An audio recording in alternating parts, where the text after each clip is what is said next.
1 second. Right, got it.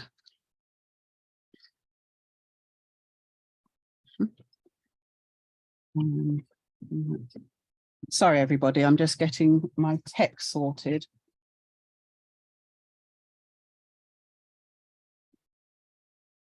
Okay, I think, yeah.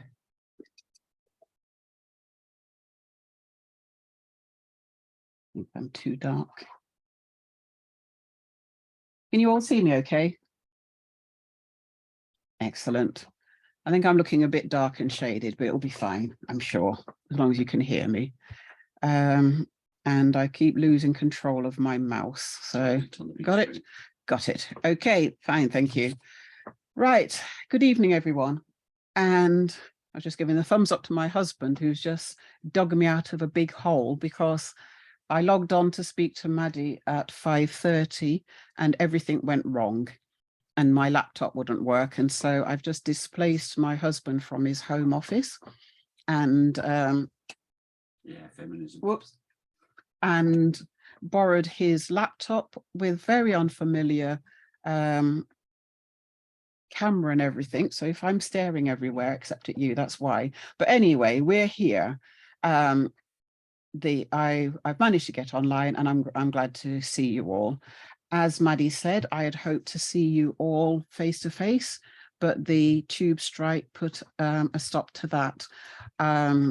I was actually on my way to the railway station. I was getting a lift to the railway station. I was about to catch the train in about 15 minutes time when Maddie called me and said, don't come to London, you'll regret it. So I'm glad that she did. So here we are for this session via Zoom. Obviously, it would have been much better to do it face to face. It allows for more free flow in terms of questions and answers, in terms of you actually, feeling that you're getting the most from it. But I'll try and ensure that you do get the most from it anyway.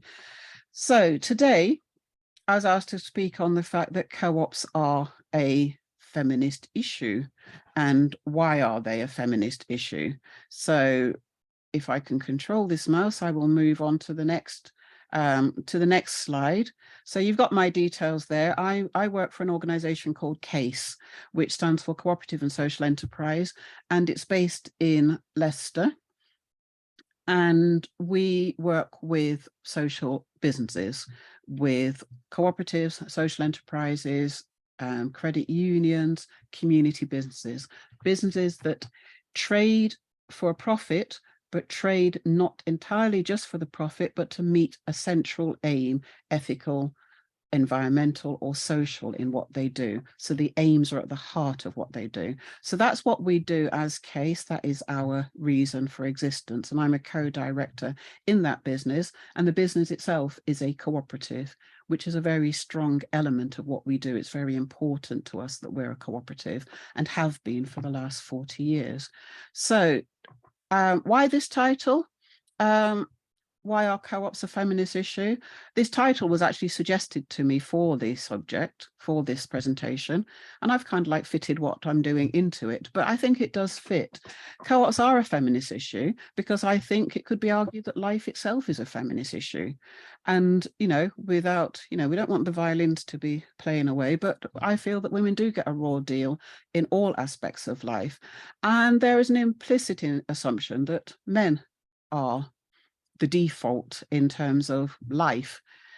And this happens in a lot of cases. I mean, we could list them and list them. There's lots of literature and lots of surveys that show that women receive worse healthcare. Health and safety doesn't fit us. Crash test dummies are based on men, and so when women are in accidents, they're more likely to die. PPE doesn't fit you, so when you're in a hospital being protected, you're not actually being protected. Your stab vests don't fit you. They don't protect you properly. Don't even get onto the subject of work, of the lack of equality and progression.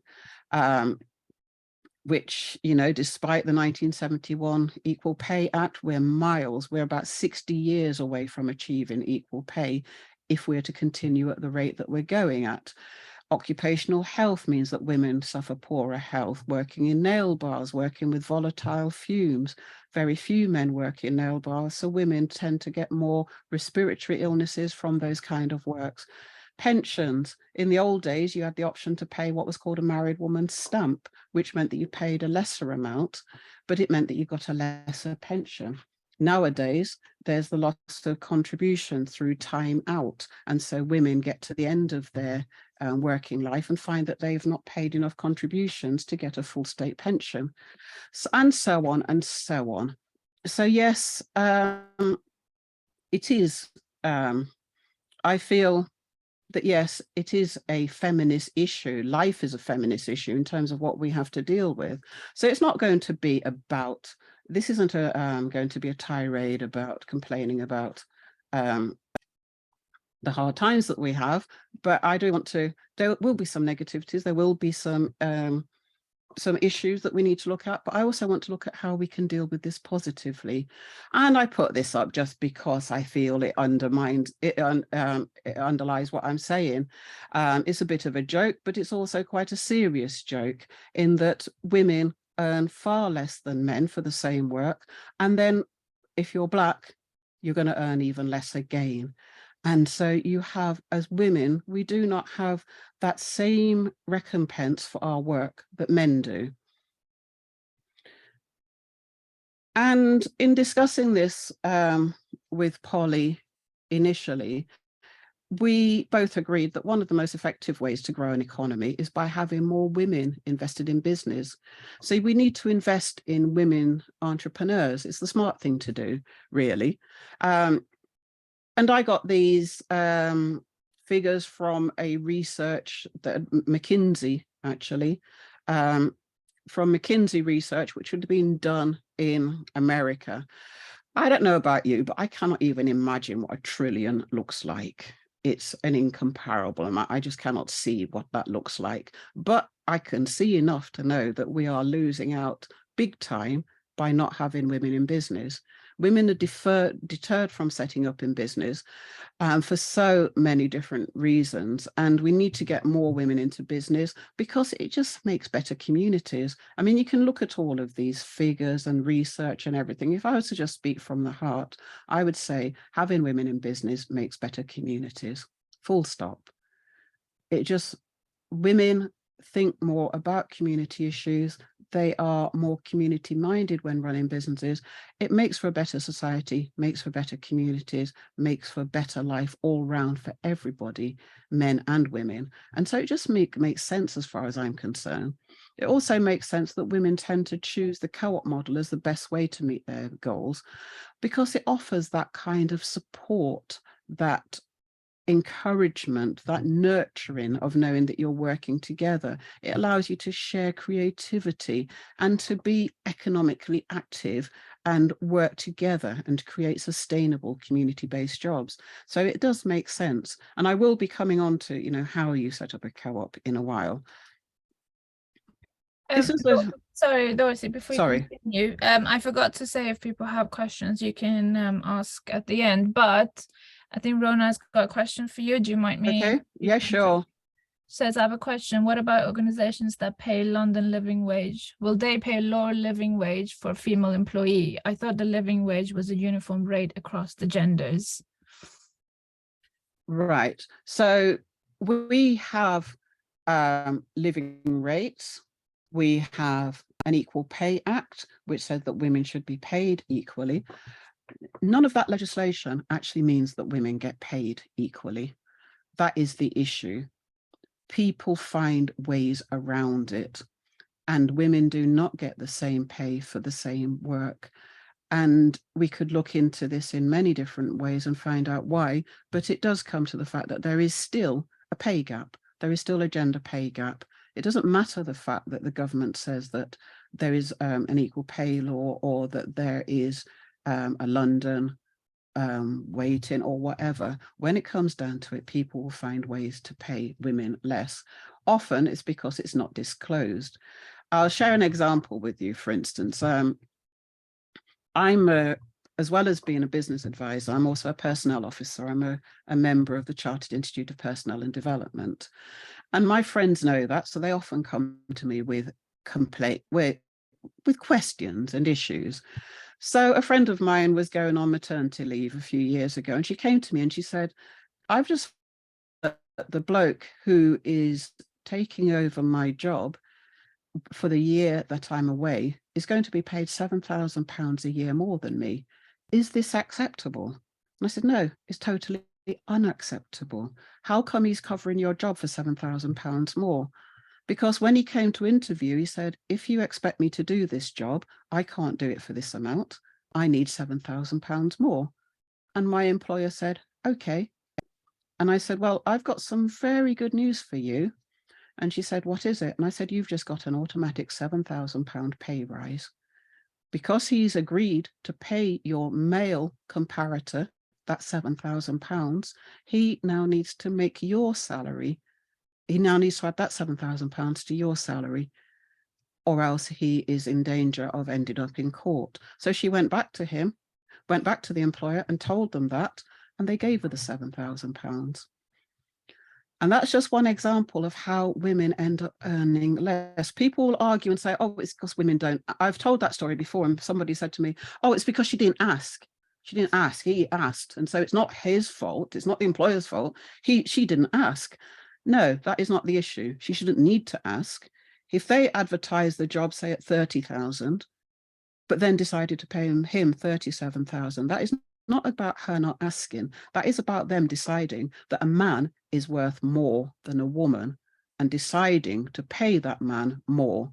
And so that is a real life example. And I have to say, it's not the only time. My friends often approach me with issues like this.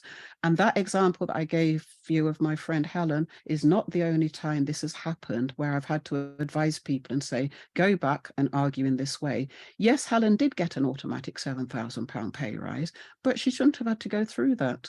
And if he was worth it, then she was worth it.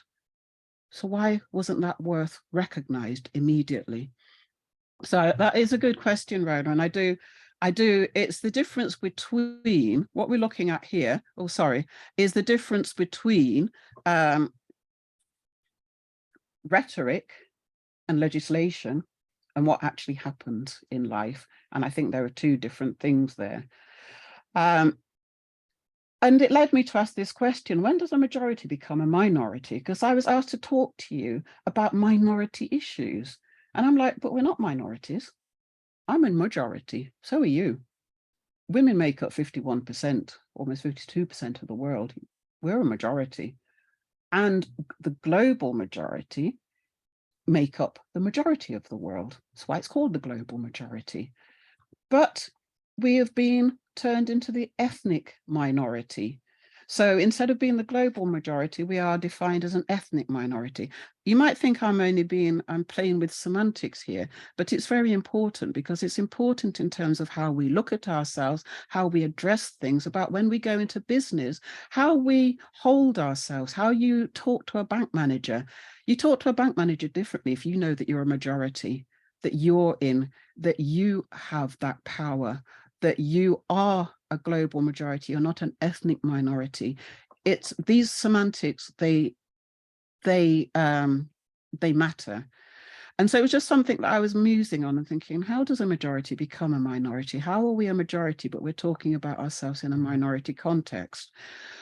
But anyway, so we're going to be looking at why women are interested in setting up in business, and why don't you just work for others? There are reasons why. I've actually edited this, so I've not looked at the many reasons why women don't just work for others. Why do you want to go into business? Why am I self-employed? Why am I a director of a company rather than going off and working for others? There are many reasons, and there are many reasons why women choose business, because they get stuck in the workplace. And there were so many reasons. We can talk about sticky floor. We can talk about glass elevators. We can talk about concrete ceilings, about glass ceilings. We can talk about sticky ladders. So if I was a glass elevator is where you train up a man and he's actually you're the one who's taught him everything he knows. All of a sudden you see him whizzing past you in an elevator. He's gone up. He's been promoted above you. That's my daughter. My daughter worked for ages with somebody. She'd come home and say, Mom, this man is an idiot. He cannot learn what I'm teaching him. He just refuses to learn. He messes about. He comes in to work late. He's not a good employee, but he's really pally with the boss, and he goes out drinking with the boss. She says it's a nightmare. I can't get him to understand the job. And then she came home about 6 months later and said, you know, that bloke I was talking about, he's just been promoted above me. That is a glass elevator. A sticky floor is where you just can't get your feet off the floor in the first place. A sticky ladder is where you've got on a rung of the ladder, but you can't get any further.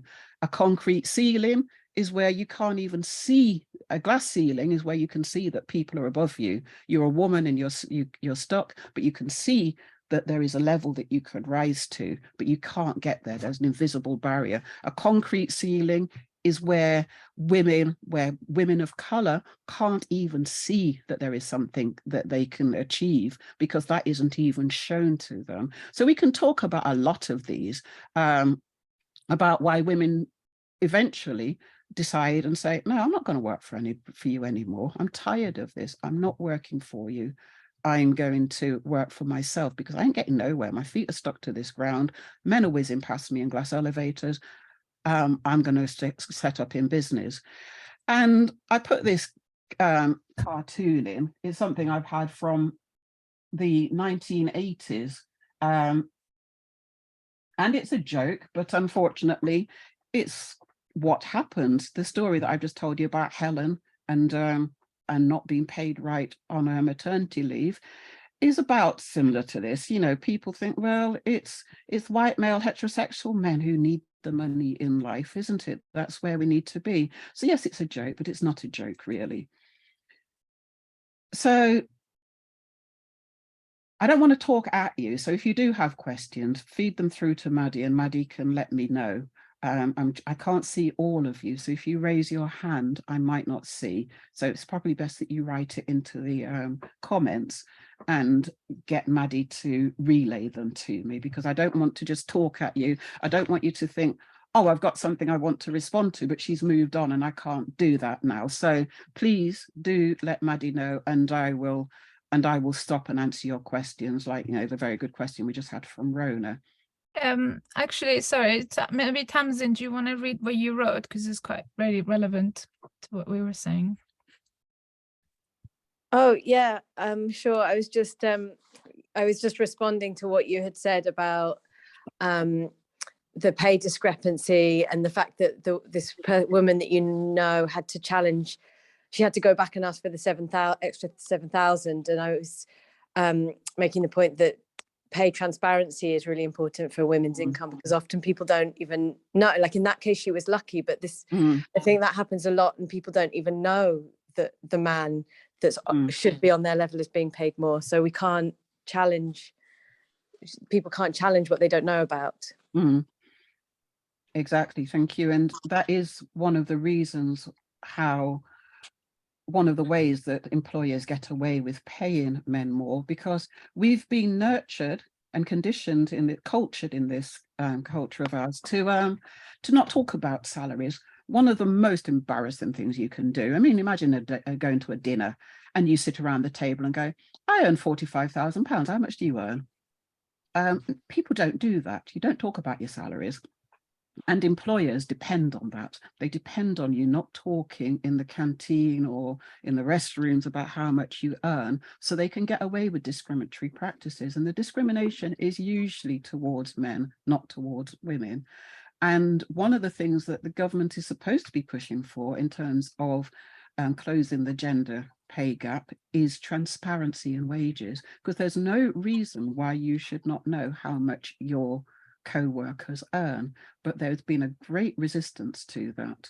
I'm sorry, can everyone who's not speaking please put themselves on mute? I'm struggling to hear Dorothy. Thank you. So yeah, thank you for that question, and for that comment. It does show that, you know, hopefully my example showed that, you know, these things are still happening. So what prevents women from starting businesses?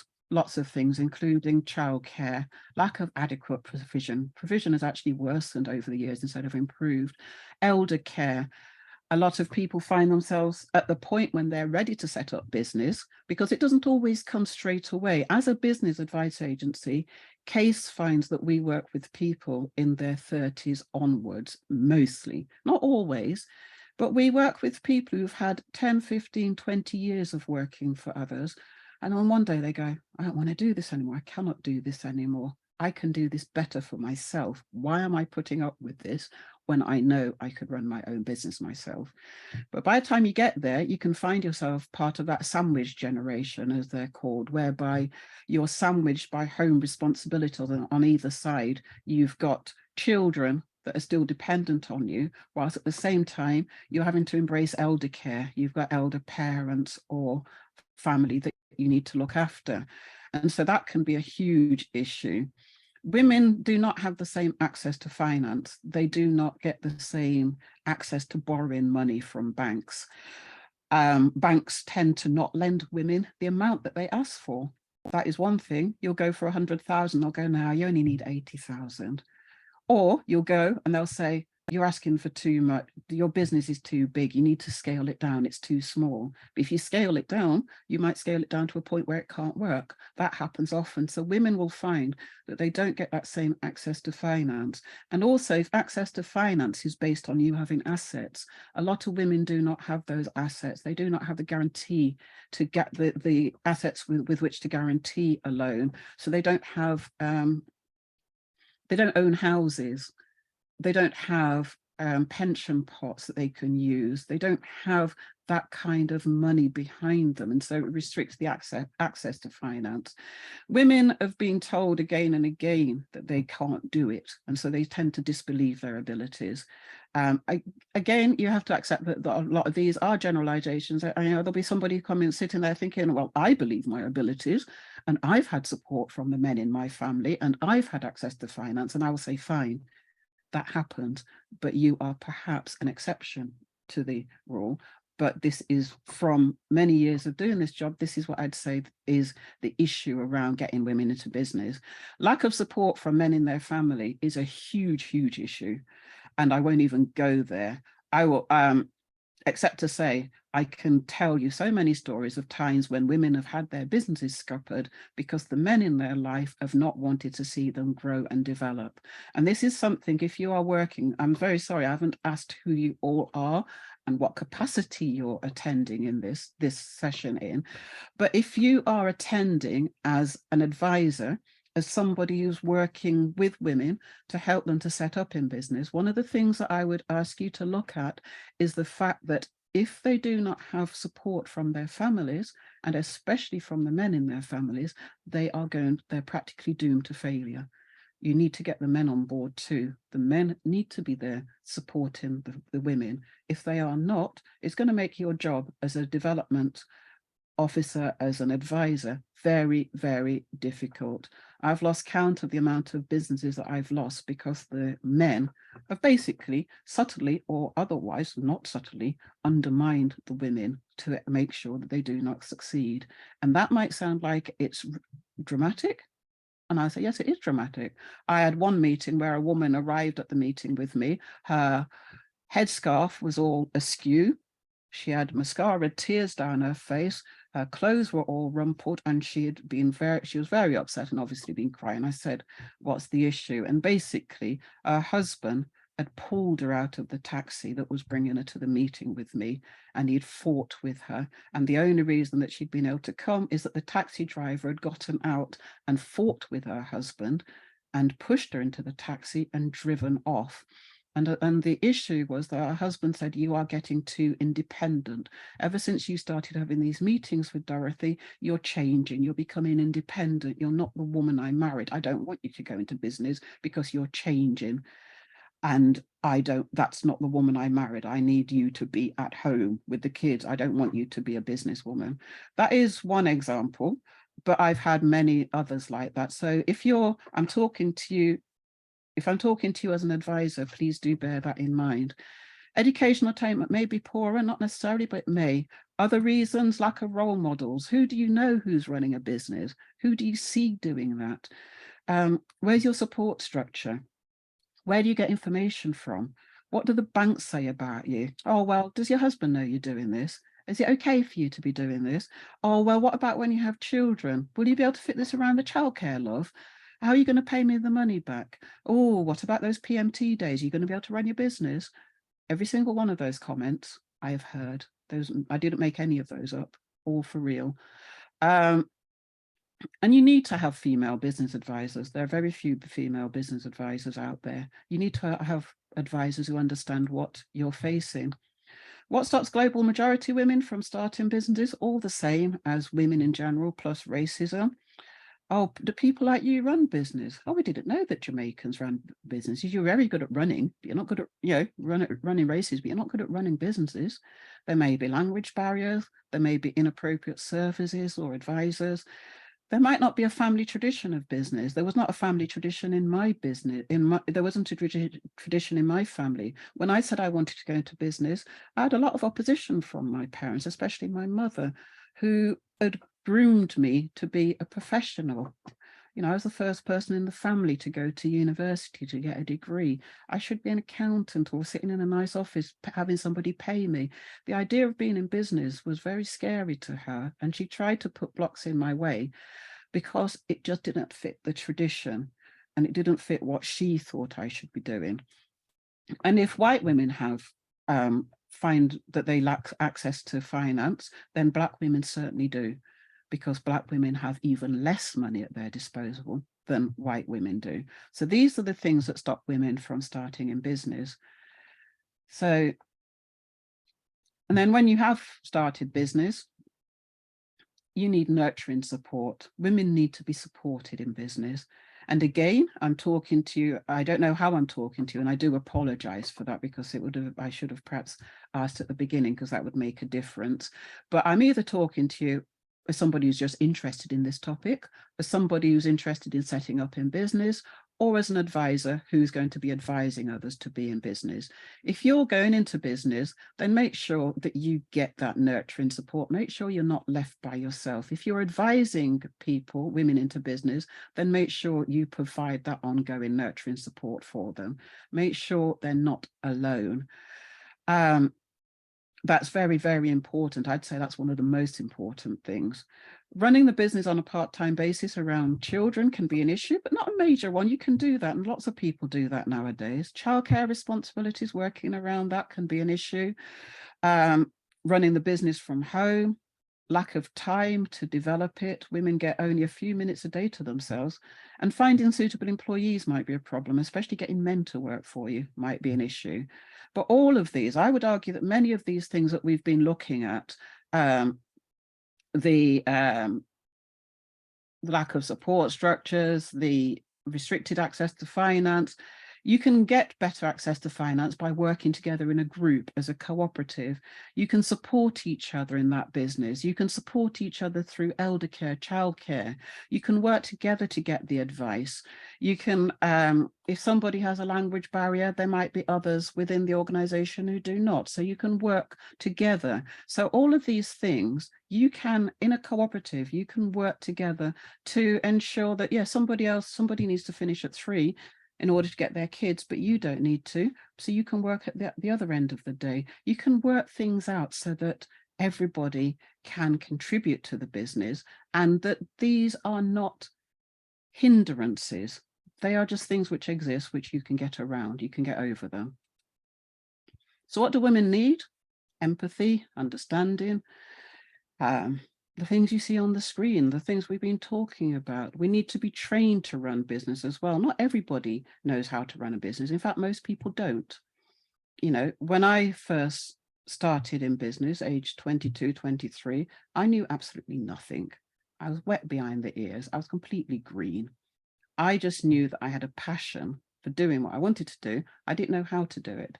But fortunately, I was able to engage with an agency very similar to ours that taught me and my colleagues everything I needed to know.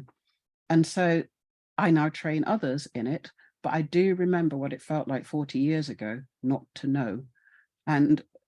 But we can you know, training is out there. So we can provide training for women. We can provide those support structures. We can give values-free advice, not advice based on you being a girl, on having a womb.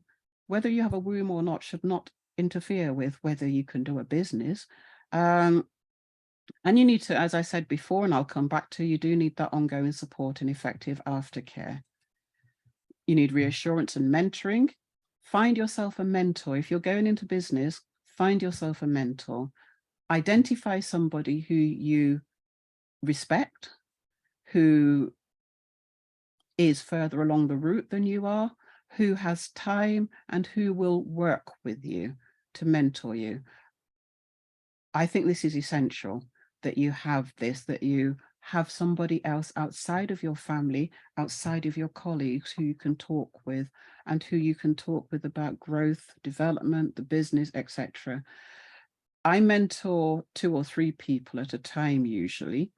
This is a voluntary commitment of mine, is to always have somebody that I'm mentoring. And this is because I'm paying back, because I only got where I am by being mentored by people who basically took me in hand, who saw potential in me and were prepared to give me time and their knowledge and to share skills with me to enable me to move forward. And it made a huge difference. And that is something which I try to repay. So if you can, find somebody and just ask them. People often say to me, how do you get your mentees? And the answer is they come to me. I have never, ever approached somebody and said, let me mentor you, because I think, yeah, I could do that, but I never have done. They've always come to me and said, can you mentor me? And I've said either yes or no. So do that. Please think about getting a mentor if you're going into business. And you can see, I don't need to read aloud the things that are here. You can read them. Well, I'm assuming that you can read them yourself, so I don't want to just read off a PowerPoint. But these are the things that we need in order to help us. If we're looking at it from a greater level, from a governmental level, because one of the things which bugs me is that I can sit here and talk to you about what women need, about how you set up in business, whatever. But at the same time, I know that much of what I do in my daily work is undermined by lack of government support, lack of structures. So one of the things that we need to do, unfortunately, is we need to push. We need to push the government for support, especially in these 4 areas: education, financial and digital inclusion, protection, legal protection for women, and managing the unpaid care work in terms of childcare and elder care. Because until we address those societally, then women are still going to face issues in going into business. So I don't want to seem too negative, because of course you can still go into business. There are thousands, hundreds of thousands of women in business, but it makes it easier if you don't have to be looking at all these issues all the time. I'll just stop there a little while. Well, I'll do this one, then I'll stop, because I'm aware that I'm talking a lot. So I would like to make some space for you to come back. So I'm going to just stop. I'll do this one and say, should women receive special services? And I'll say, no, not really. Because why should we? I mean, is this issue about us being a minority, about needing special assistance? No, we don't. We just need to stop having the barriers stacked against us. And I'm sorry if I sound like I'm on a soapbox, but that's because I am.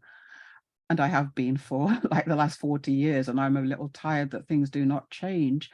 We just need the barriers to be removed. And then when those barriers are removed, women can feel empowered to develop the confidence to go into business, to take initiative, to make the choices that they need, to develop structures, to take control and influence their lives. That is essential. So no, I'm not necessarily arguing for special services. I'm just arguing for services which women are able to access in that same way. But sometimes you could argue, yes, we do need some women-only services. And I have worked for women-only services for this reason. I started my career many years ago in a women-only service, and I've worked in women-only services since, because time and time again, it has been proved that in order for women to set up in business and to achieve the same start line as women, yes, they do need a special service. And I know that cooperation, isn't it, and is looking at, you know, how you develop women in business. And it could be that one of the things is that we have to say, yeah, we need special services, and the Equality Act does actually allow for that. You'll have people arguing against you and saying it's not right that women should have special services, it's against the law. It's not against the law. As long as you can justify it, you can run women-only services, and that might be something that you choose to do. So I'm going to take a breather there because I feel like I've been talking 10 to the dozen.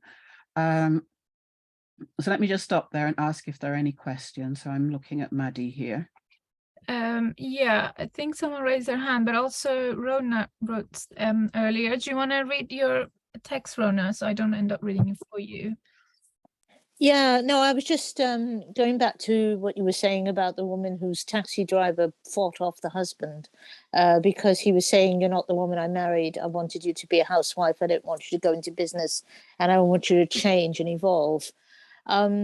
You know, I'm trying to remind myself that we're still in 2022 and this is still going on, because it's the sort of thing that there was a book that came out in the early 1970s, late 60s, early 70s, I think it was, called The Stepford Wives. And it was all about these men who preferred having robot wives to having flesh and blood human wives, because the robot wives were subservient and didn't have any ambitions.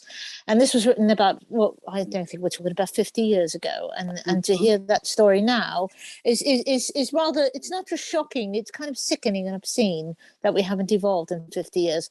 The other thing I was going to say was that you said that you needed to push the government on 4 particular issues. I personally feel that, you know, as a disabled woman, I noticed that the government have done quite a lot to disempower disabled people over the last 12 years they've been in government. And I really don't fancy your chances in terms of pushing the government on anything positive with regard to equality, you know, whether it's women's equality or any form of equality, because I as a disabled woman, I've, you know, been at the sharp end of government policies, and I, you know, just say, you know, good luck. Good luck to you. Yes, thank you. I try not to get discouraged, but at the same time, I feel that we have to keep going. We have to keep trying to get these things changed. I mean, not much has changed over the last 40 years. I use 40 years as a benchmark because it's 40 years since I actually entered the workforce. And in those 40 years, it's been pretty much the same in many things. In fact, I would argue some things have gone backwards, but we cannot cease to believe, really. We've got to keep on believing. So, Sarah's raised her hand. Hello, hi. Yeah, my name's Hi. Sarah Benioff. I was just curious with your list on this last slide. You didn't talk about access to finance for co-ops and social entrepreneurs and enterprise. Is that something that you see as necessary or especially relevant for women-owned businesses or co-ops? Yeah, that's just an oversight. Access to finance is always going to be an issue. I highlighted it in a previous slide because it's a major issue, really, is how do you get the money to set up? And one of the reasons why I support cooperatives is that coming together collectively, it's that you might remember there used to be a very famous postcard where there was a big fish eating up the little fish and doing that all the time. And then one day the little fish realized they could band together and make an enormous fish and swallow up that little fish, that fish that had been big. And when it comes to actually accessing finance, we need to make ourselves into bigger fishes. And one of the ways of doing that is to work together cooperatively to do so, so that we can access more. We can multiply our access to finance. You know, 4 of us come in, one of us trying to borrow £40,000 to set up a business might find that daunting, but 4 of us coming together to borrow £40,000, it's a little bit easier. We're sharing the load, and 8 of us doing it, easier still. And if you're not doing it actually as individuals, easier still again. You're doing it as a limited company, so you're persuading the lenders to lend to you as a limited company, not to you as individuals, which means you're not taking on the total responsibility for that money because the company has the responsibility for it. And that makes a difference. Does that answer your question?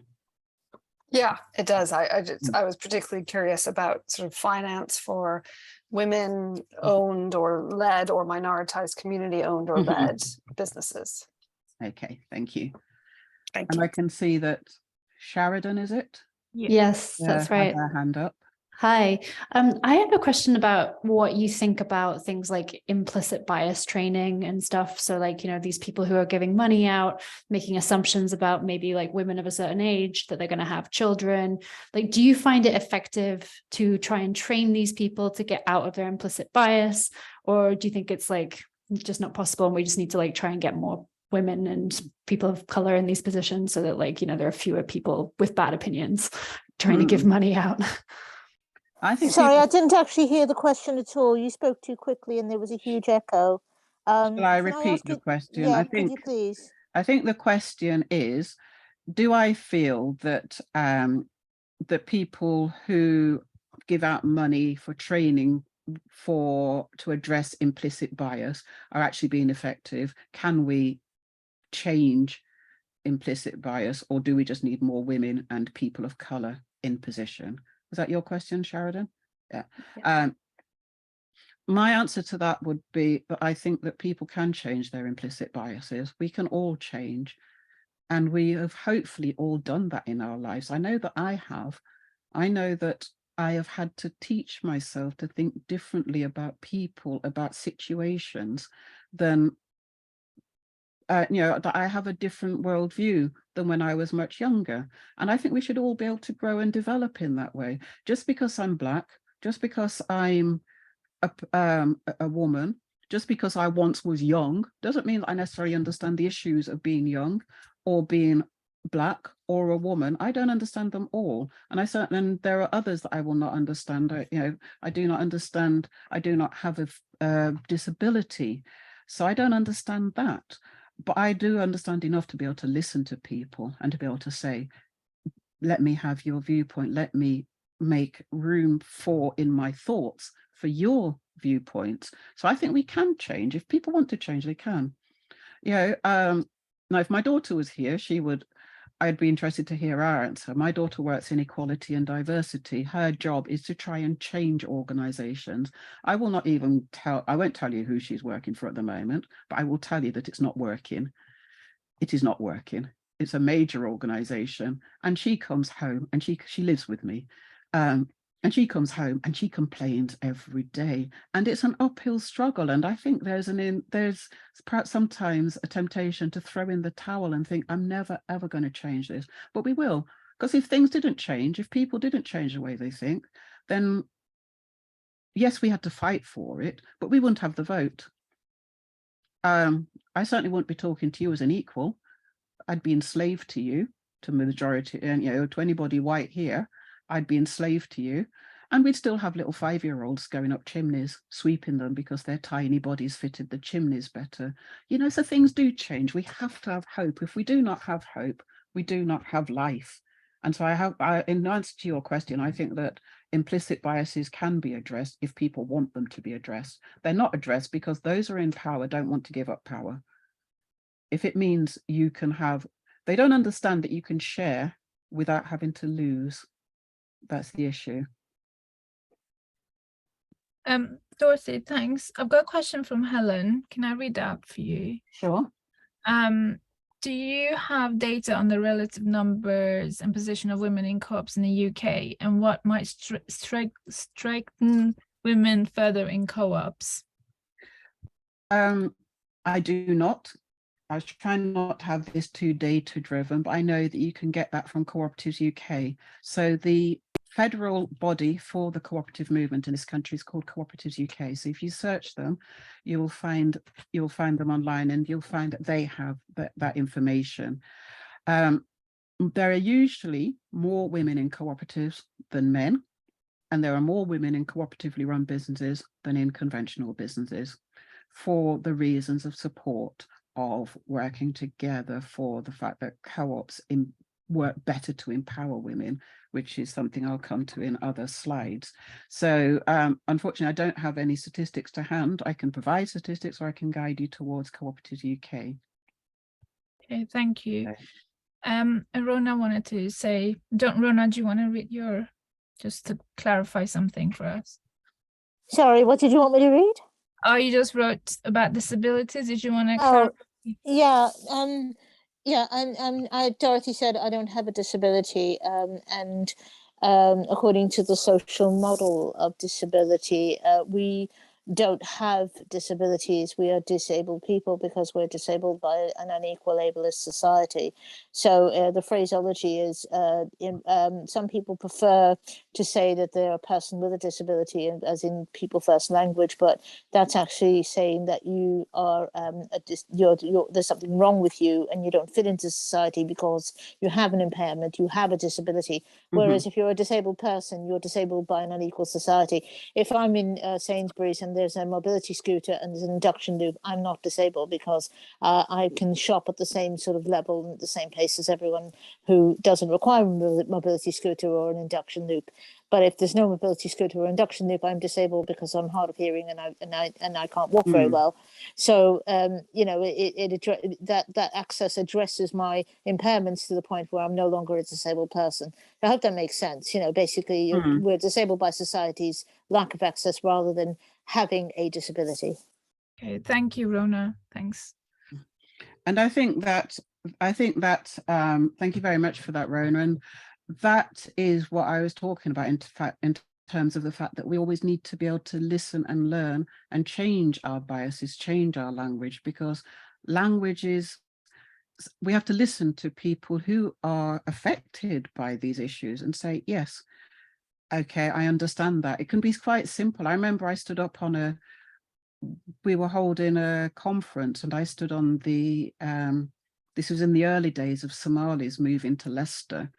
In 2000, there were probably 24 Somalis living in Leicester. By 2010, there were about 15,000. And it was a big shift and a big learning curve for all of us. We held a conference, a national conference, and I stood on the platform from 9 till 11 till break time saying Somalian. And at the break, somebody came up to me and said, we're not Somalian, we're Somali.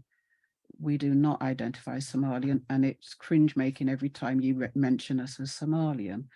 I have never used that word since. I went back up onto the stage after the break and I said, I have an apology to make. I've been using incorrect terminology. I did not know. I have been told. I apologize. I recognize that the term is Somali and I will use that throughout. Somalis are brown like me. But just the fact that I'm brown doesn't mean that I knew that this was how things should be addressed. And I think we always have to listen, we always have to learn. And, thank you very much for that reminder, Rona. So are there any more questions? Can I just ask, I just need to stop and get something. I will be back in exactly 1 minute, I hope. Thank you.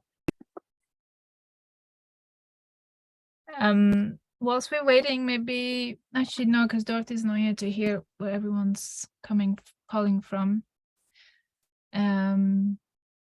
I'm just looking around, trying to pick someone. No, I won't do that. I think people don't like to be put on the spot. So I'll just leave it if anyone wants to say anything. Have you heard me sing? Kaylee, oh my goodness. No. I cannot. I'll sing if you want.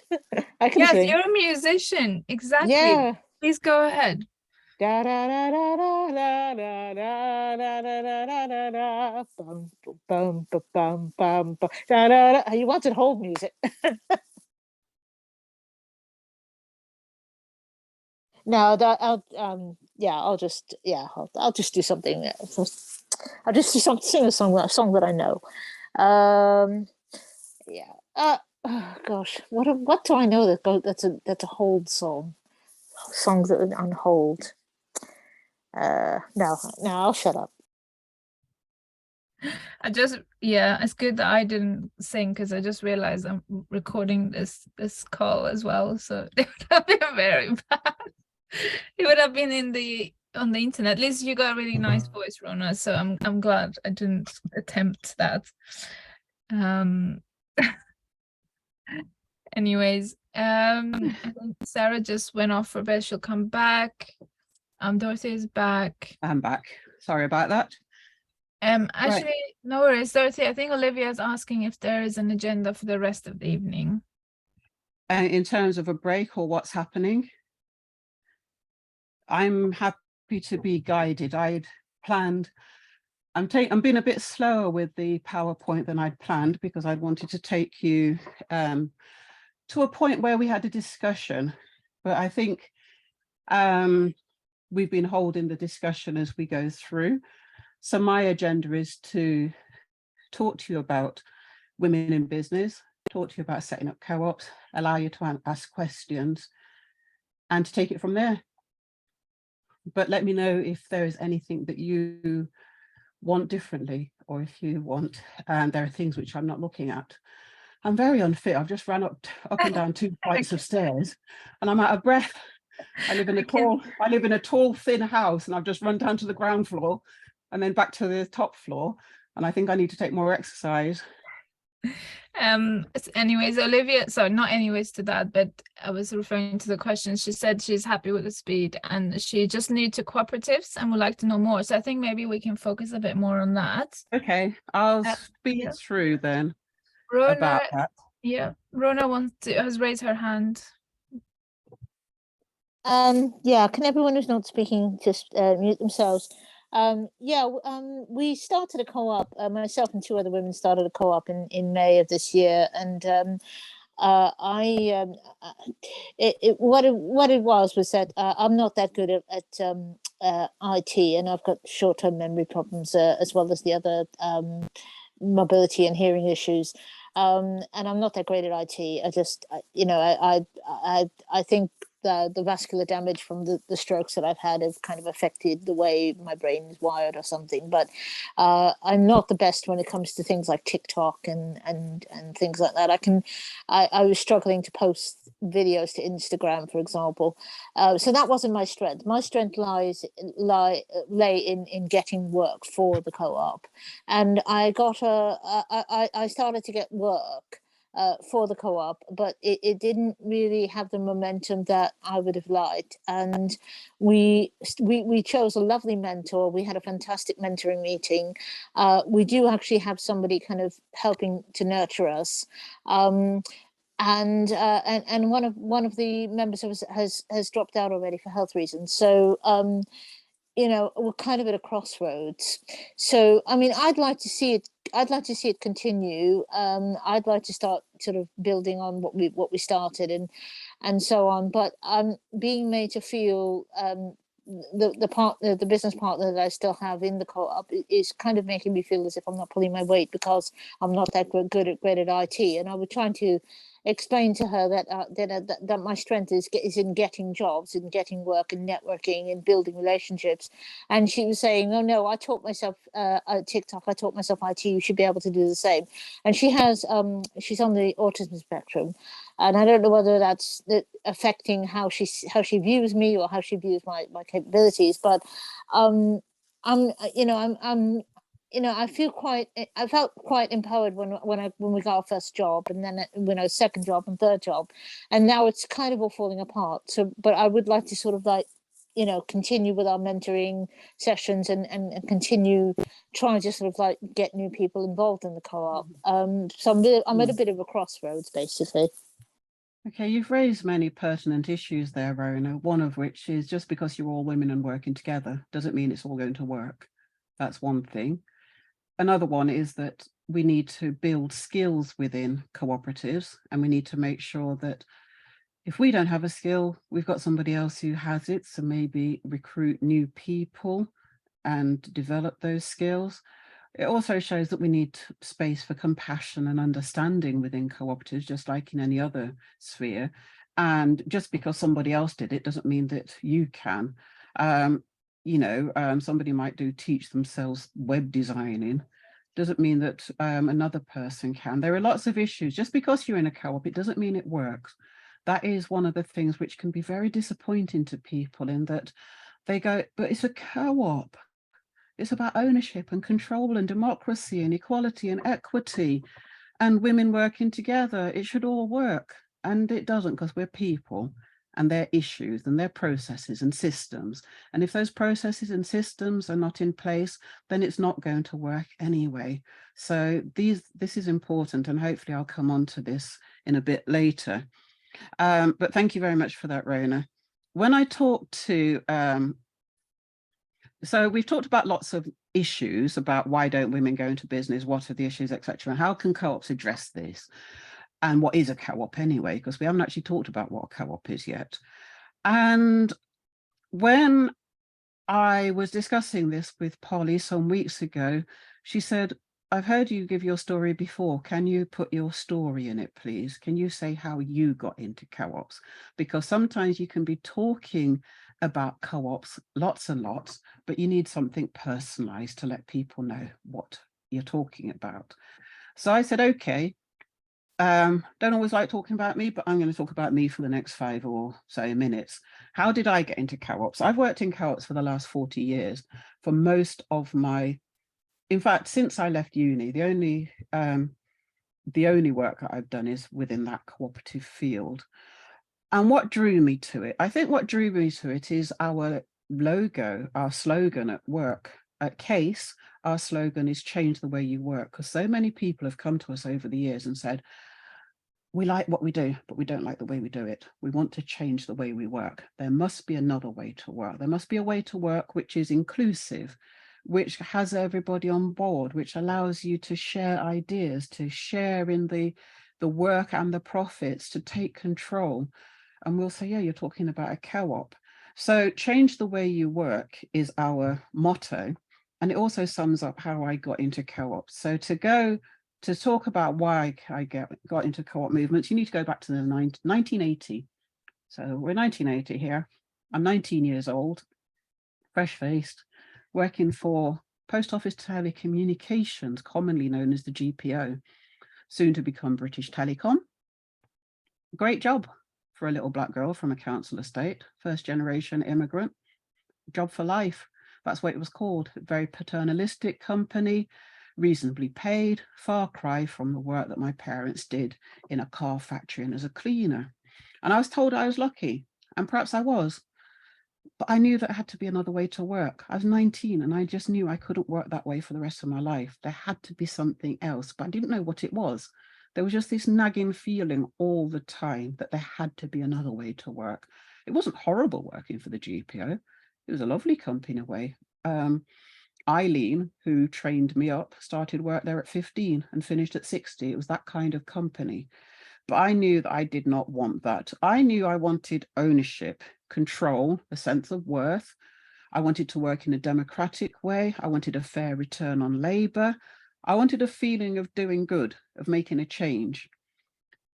Sounds grandiose, perhaps, but I wanted to leave a legacy. I wanted to feel that if I worked for 40 odd years, I would leave something behind me. I didn't want to just do a job. I didn't have the language to describe what I wanted, but I had that innate feeling as to what I wanted. I knew what I wanted, but I didn't know what it was called. Co-ops are not taught in schools. They were not taught in schools when I was at schools, and they're still not taught now. They're not taught in universities either. I went through my entire education without hearing the word cooperatives as it relates to a business. Everybody knows the co-op shops, but I was never told that cooperatives could be a way of working, not at school, not at college, not at university.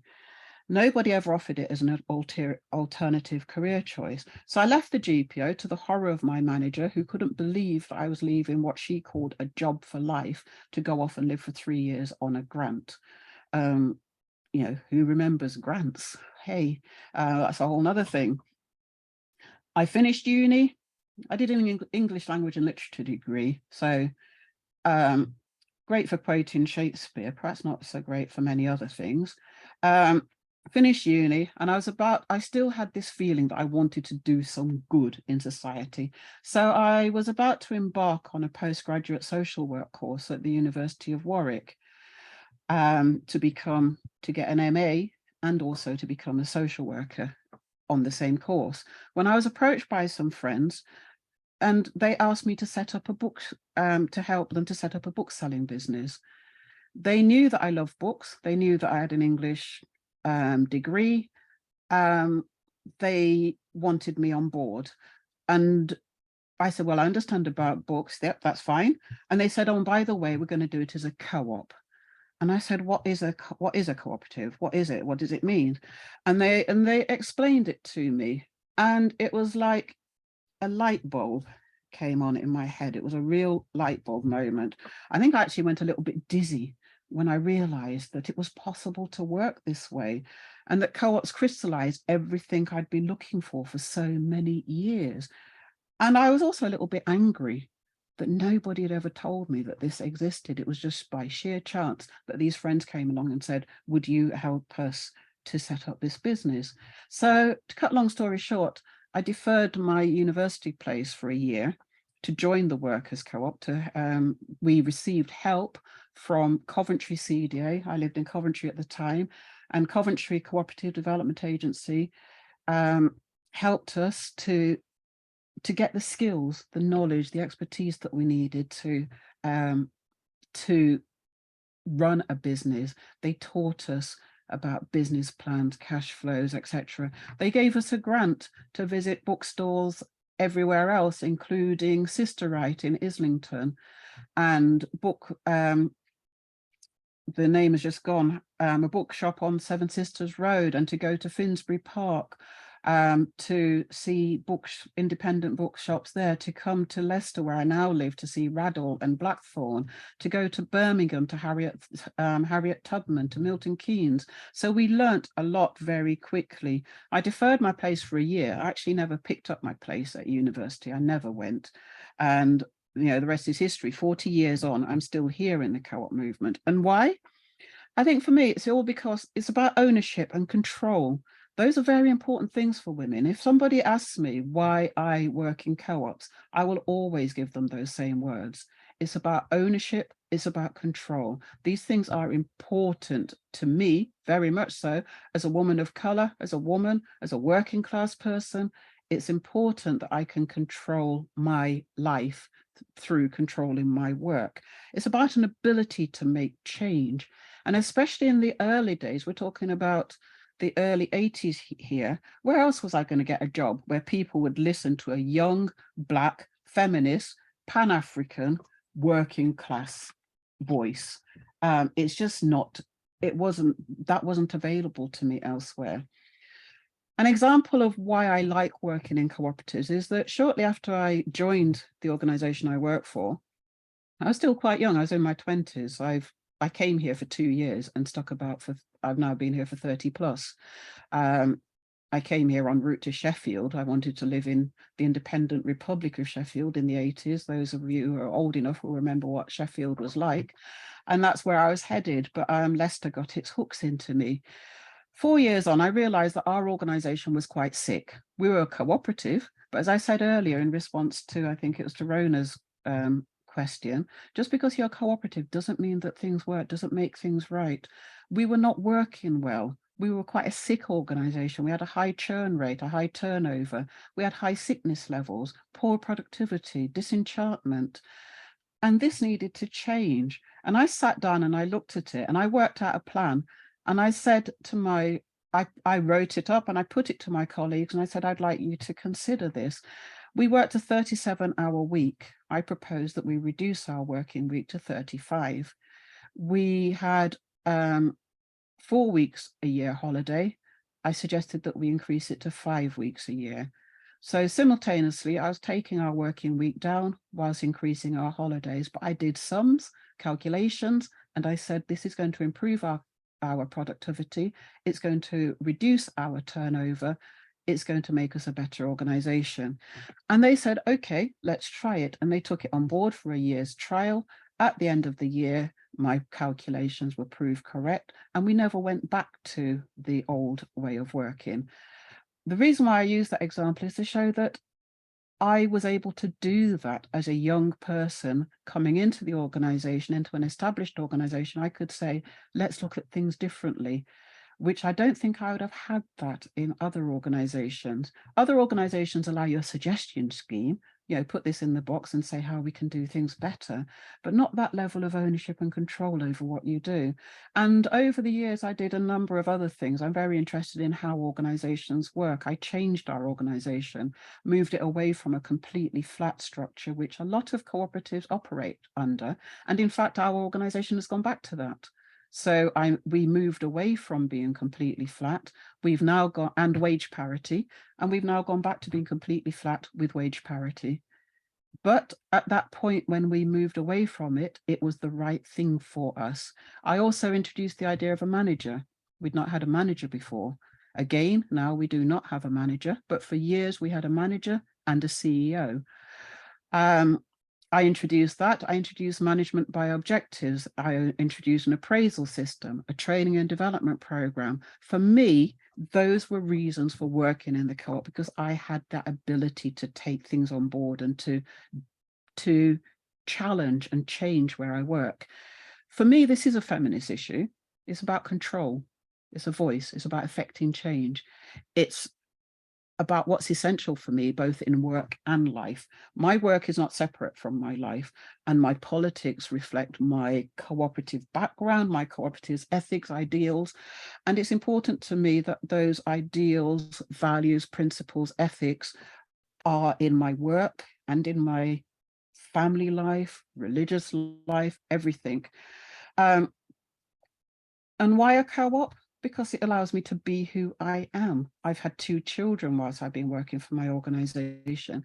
That has not stopped me from growing. Most of my growth and development has been after I've had my children. Yeah, I know somebody who worked for 10 years for an investment bank, and in that entire 10 years, her employers did not know that she had a son.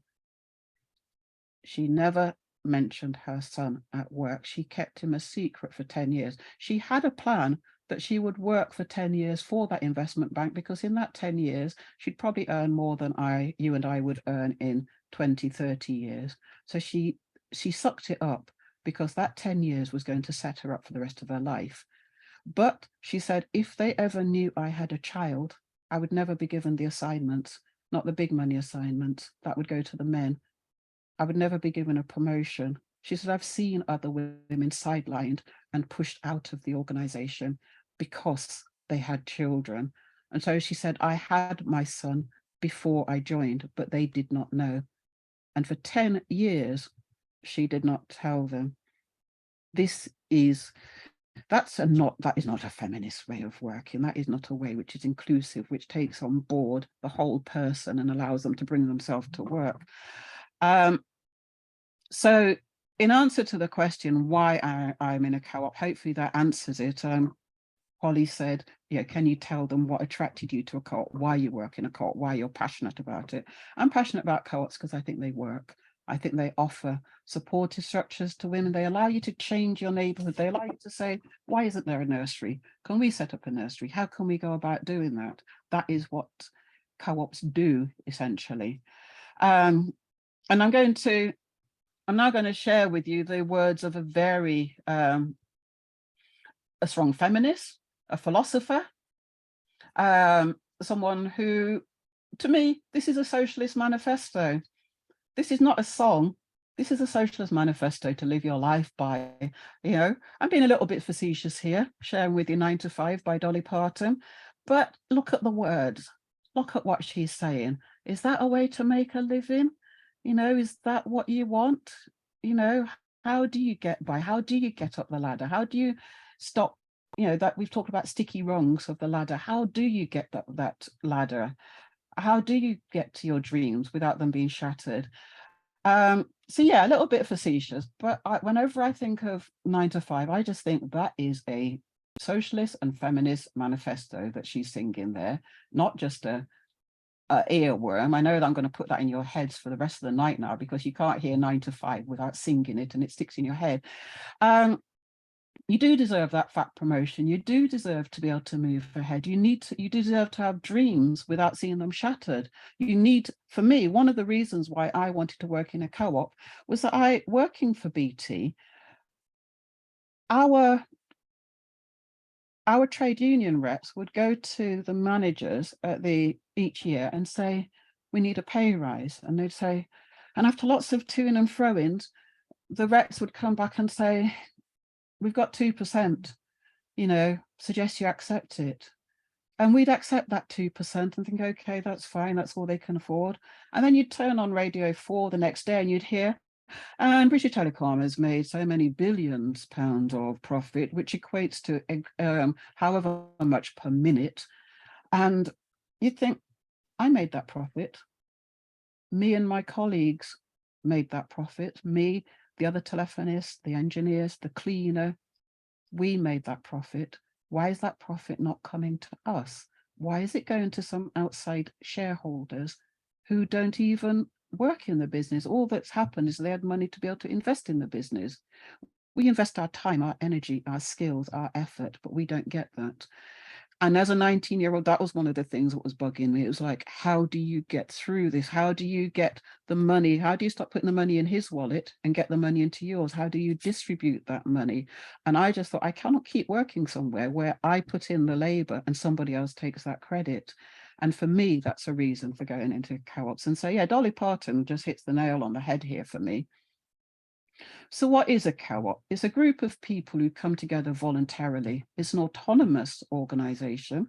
The autonomy is very important, the fact that you are not controlled by others. You're not controlled by others. If there are 10 of us who set up a co-op, those 10 of us are the shareholders, the stakeholders in that business. Those 10 of us control the business. Nobody else outside the business has a right to control it.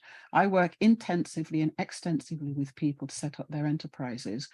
But when those enterprises are up and going, I do not have a vote. I do not have control. I do not have a say in how their businesses run. And that is perfectly as it should be, because cooperatives are completely autonomous from from control from outside. So you come together, and all cooperatives come together because there's an economic, social, or cultural need that they have identified. So cooperatives tend to be set up for different reasons than conventional businesses, because what happens is that people identify an issue or a problem, a concern, and they say, how can we address this? And then they come together to address that problem through trading. Sometimes this happens with charities. People say there is an issue here. How can we address this? And they come together and address it through charities. But charities and cooperatives are kind of like diametrically opposed, because cooperatives do what they do through work, through trade. Charities do what they do through, be it donations, grants, people giving money. So it's very important to keep them separate. Cooperatives are businesses which are owned, run, and controlled by and for their members. The members can be customers, so people who shop in the co-op shops, employees, so me, I'm an employee of Case, residents in a housing co-op, savers in a credit union. But whoever they are, they have an equal say in what the business does, and they have a share in the profits. This has always been a cooperative principle, that co-ops share the profits. And they're driven, as I've said before, by values. It's not just about the profit, it's about agreeing this is the way we work. They're democratic, it's one person, one vote. So Rona talks about being in a cooperative. If there's 5 of them in the cooperative, then there are 5 votes. It doesn't matter if one of them might be the CEO. The CEO does not get an extra vote. It's 5 people, 5 votes. That is how it is. And so it's about equality of vote. And co-ops gave women the right to vote from 1844, certainly from 1844, when the Rochdale pioneers set up the business which became the cooperative group, the co-op, which most of you, all of us, have probably shopped in. In 1844, women were part of that group and they had the right to vote. But there is a possibility that it happened earlier with the Fenwick Weavers or others who set up. But co-ops gave the vote a good 60 years before women got the vote otherwise. So trading is a way to meet the goal that this co-op has set. Any monies remaining after the goals have been met are deemed to be surplus to requirement rather than profits. This is a difference. So with the Rochdale Pioneers are 28 men plus women. They only ever show the men in the pictures, but they're women. 28 people who set up, put £1 each and set up a business in Rochdale in 1844, which became the co-op shops. And one of the things that they put in place right at the very beginning, they said that we will not make money unless you spend with us. So if you spend money with us, we've made money because you've spent with us. So if you spent with us, then that money belongs to you. Their reason for setting up was to allow people to eat quality food, because until then, flour was let down with chalk, milk let down with water, sugar would be full of sand, weights and measures were incorrect. They wanted people to get quality food at reasonable prices. And so that was the social need that they were meeting.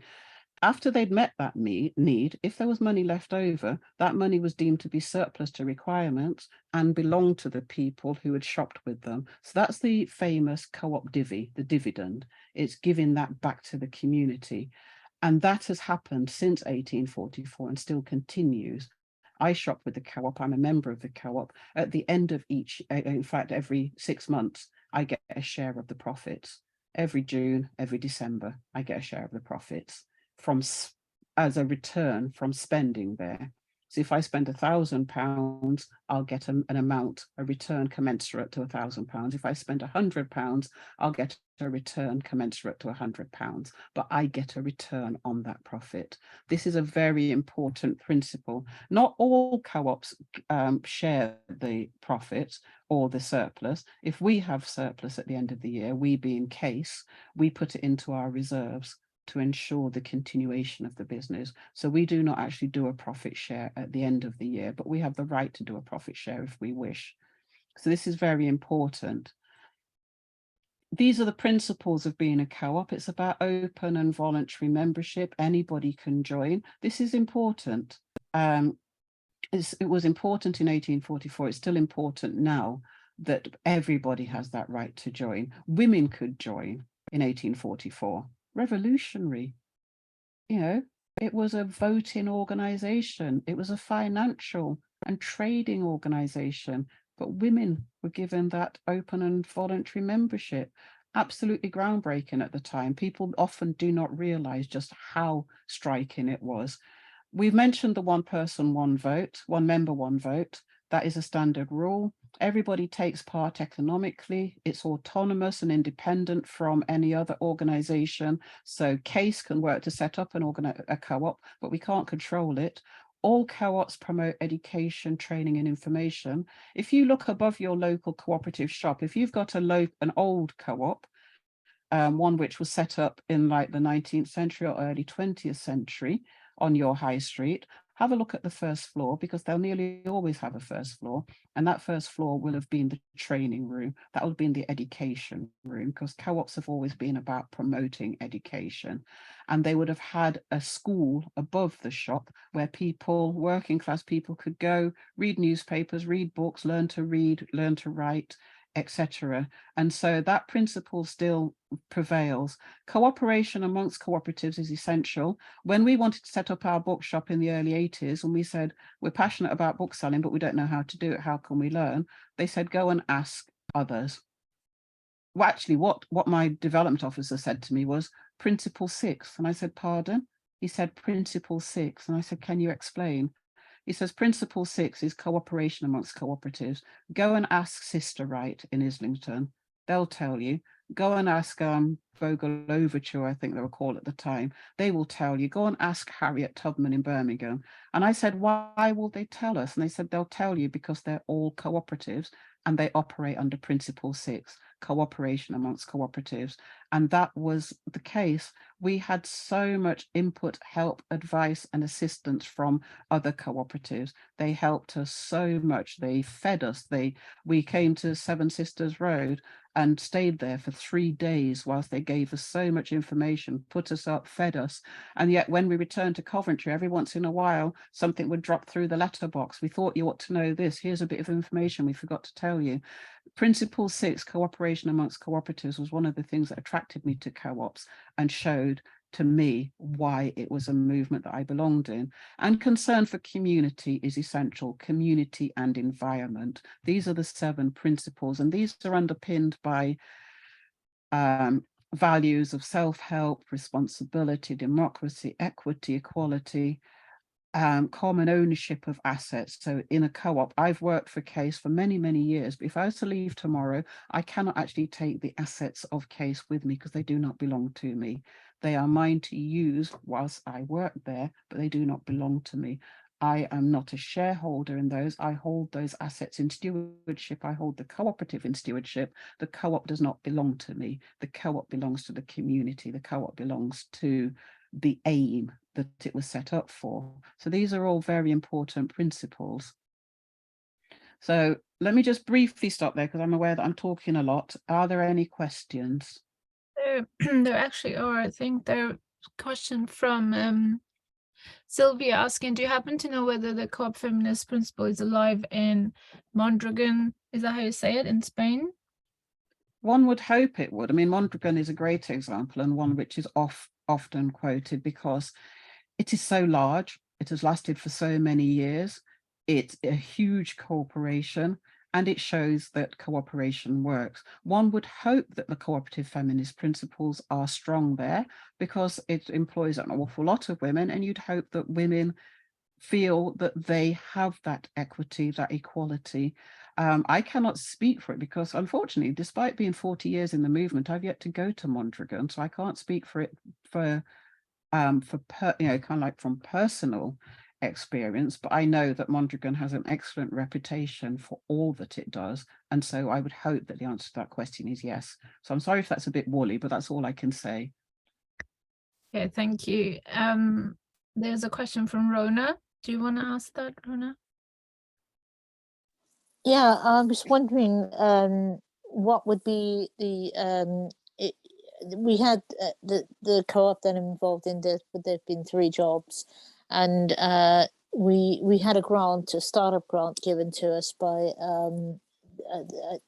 we had a certain amount of money invested in us to start the co-op, and I was just told to instead of claiming money for the hours that we're working, that because the jobs went to me, that I should just not claim for the financial equivalent of those hours. But I was wondering whether or not there was an ideal percentage.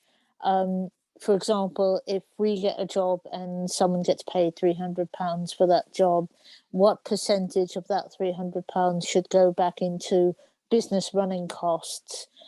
Is there an ideal percentage? Okay, I don't know if there's an ideal percentage, but there's 2 questions, two things I'd like to return on. One is the issue of sweat equity. So often when you're setting up a co-op, you won't be able to claim for your work because the co-op just isn't making enough money or any money, but you're putting in those hours. And one of the things that we want and need in cooperatives is equity. And it's hard to have equity and equality if people feel that they have put in more than others. And so there's a concept called sweat equity, which you might want to look at. Let me give you a real life example. So there's an organization called Shepshed Carers. They care for people. They provide domiciliary care to enable people to live in their homes with respect and dignity. And it was set up by 2 women, Pauline Graves and Sarah Sanders, way back in the 90s. Pauline and Sarah didn't earn money for a long while because they were putting in loads of unpaid hours just to get Shepshed Carers off the ground. Shepshed is a place in Leicestershire, by the way, if you're wondering about the unusual name. It's near Loughborough. So they trekked around the doctors' surgeries, the Stroke Society, care homes. They did lots of training. They wrote the business plan. They did the legal structure, all of this unpaid. But what they did was they counted those hours. And when they set up and they got an accountant, the accountant put those hours on the books. So those hours were owed to Sarah and Pauline. So let's say it was 1,000 hours. It probably, let's say it was 500 hours, 500 hours at £10 an hour. Those hours were owed to them. And it was understood that the cooperative owed those hours to Pauline and Sarah, but could not pay them at the time.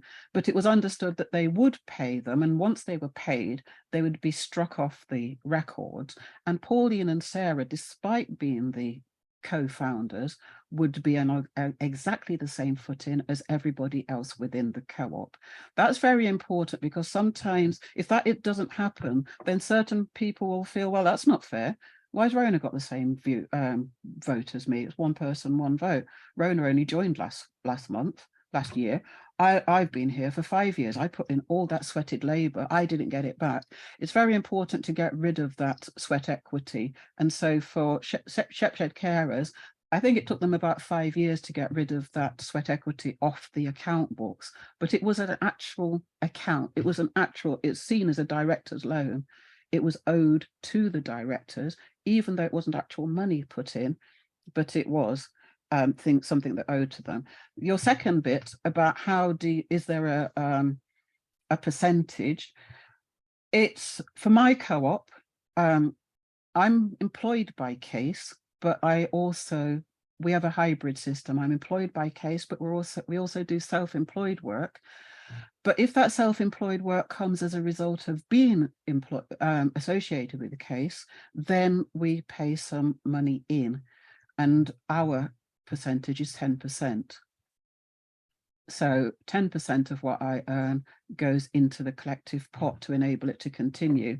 It's up to you though. Some people do 5. It's very unlikely to do less than 10, because less than 10 doesn't contribute enough to the pot.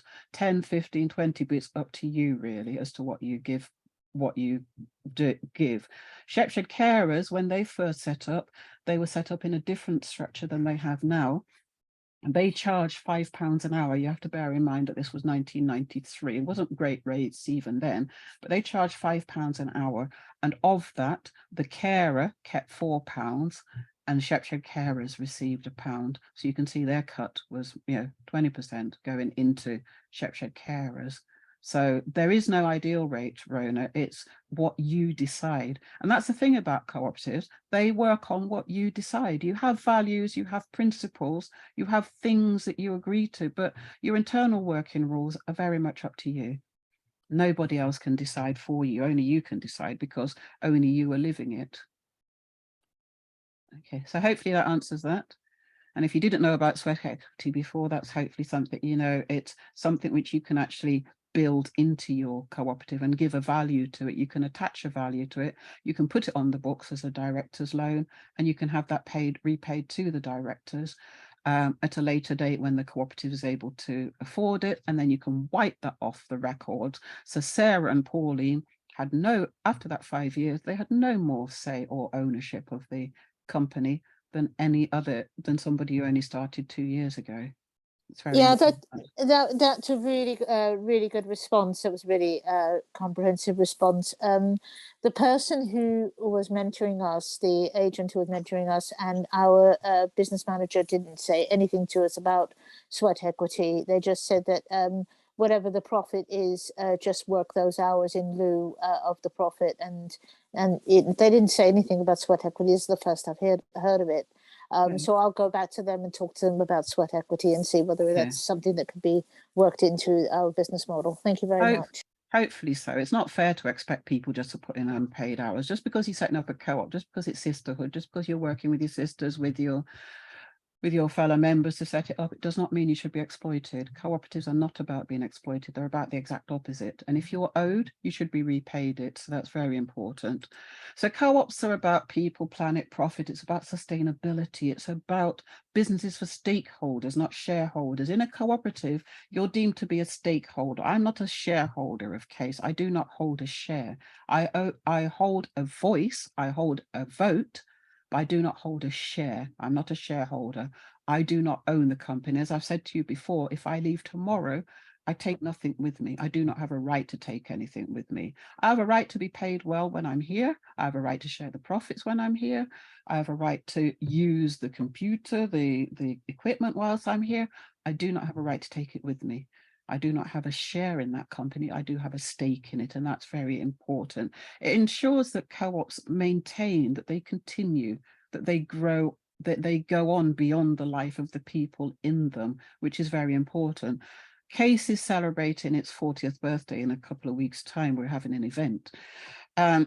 Nobody who works for CASE now was there 40 years ago, but the cooperative still endures. Many of us are probably approaching retirement age, but we would hope that the cooperative endures beyond us. I've mentioned Shropshire Carers and said that Pauline and Sarah set it up in 1993, I think it was.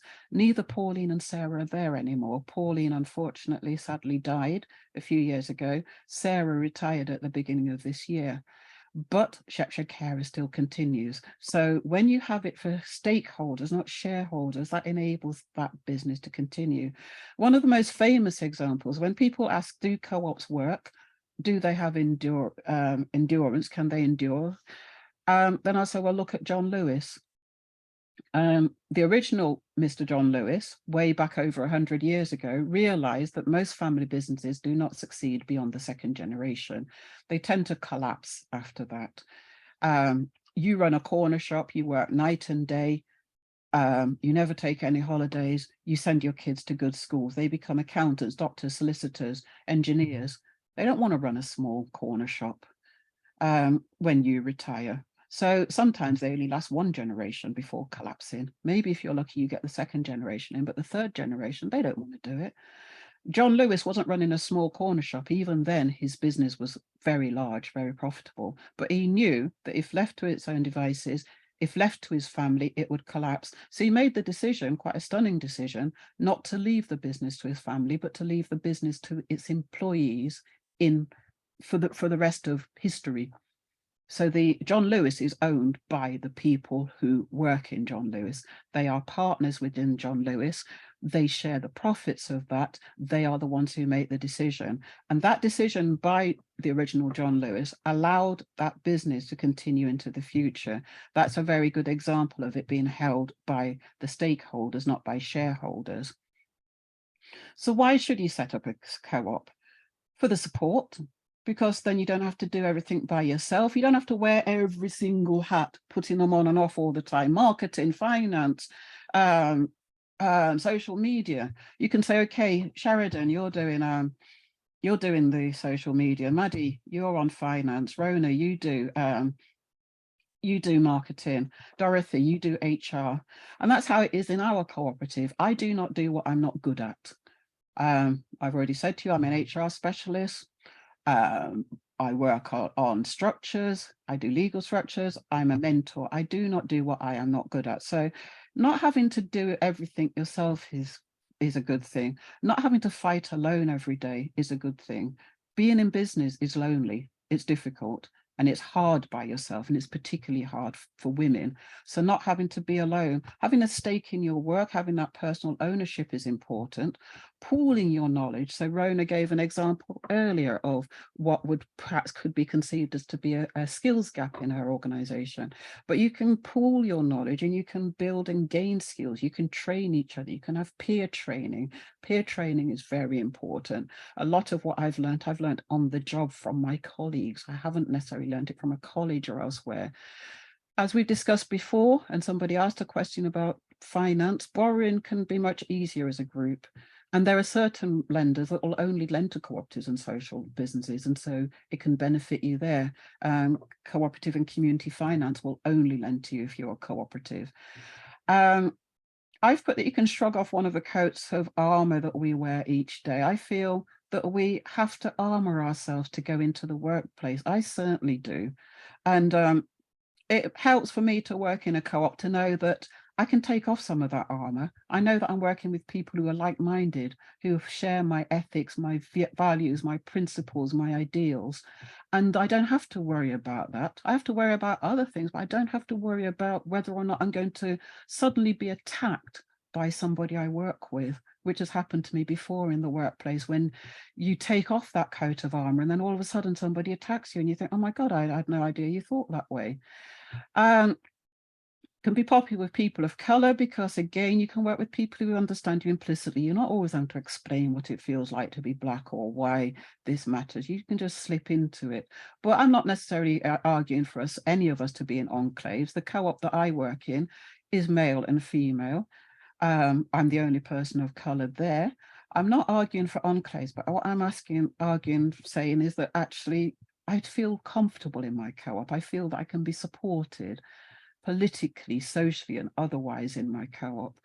You can make the world of work a better place. You can make arrangements for childcare and elder care, so you don't need to you can still work even though you have these responsibilities. You can set better working practices. CASE, which I work for, has consistently been ahead of UK legislation. We had adoption leave in the 1980s. We had same-sex adoption leave in the 1980s. We had paternity leave in the 1980s. None of those were introduced until the 1990s, 2000 in this country. We had dependence leave, we had domestic leave. We allow up to 10 days a year that people can take off with pay to deal with domestic issues, which can be waiting for the gas man to come, or it can be taking your child to the dentist, accompanying your partner to the dentist, even accompanying the elderly widow next door because she doesn't have anybody else with her to go. I can actually say that I can say, I'm taking Gina next door to the hospital because she doesn't have any family to take her. We allow that, and that is paid, and that's up to 10 days per full-time worker. We've had that again since the 1980s.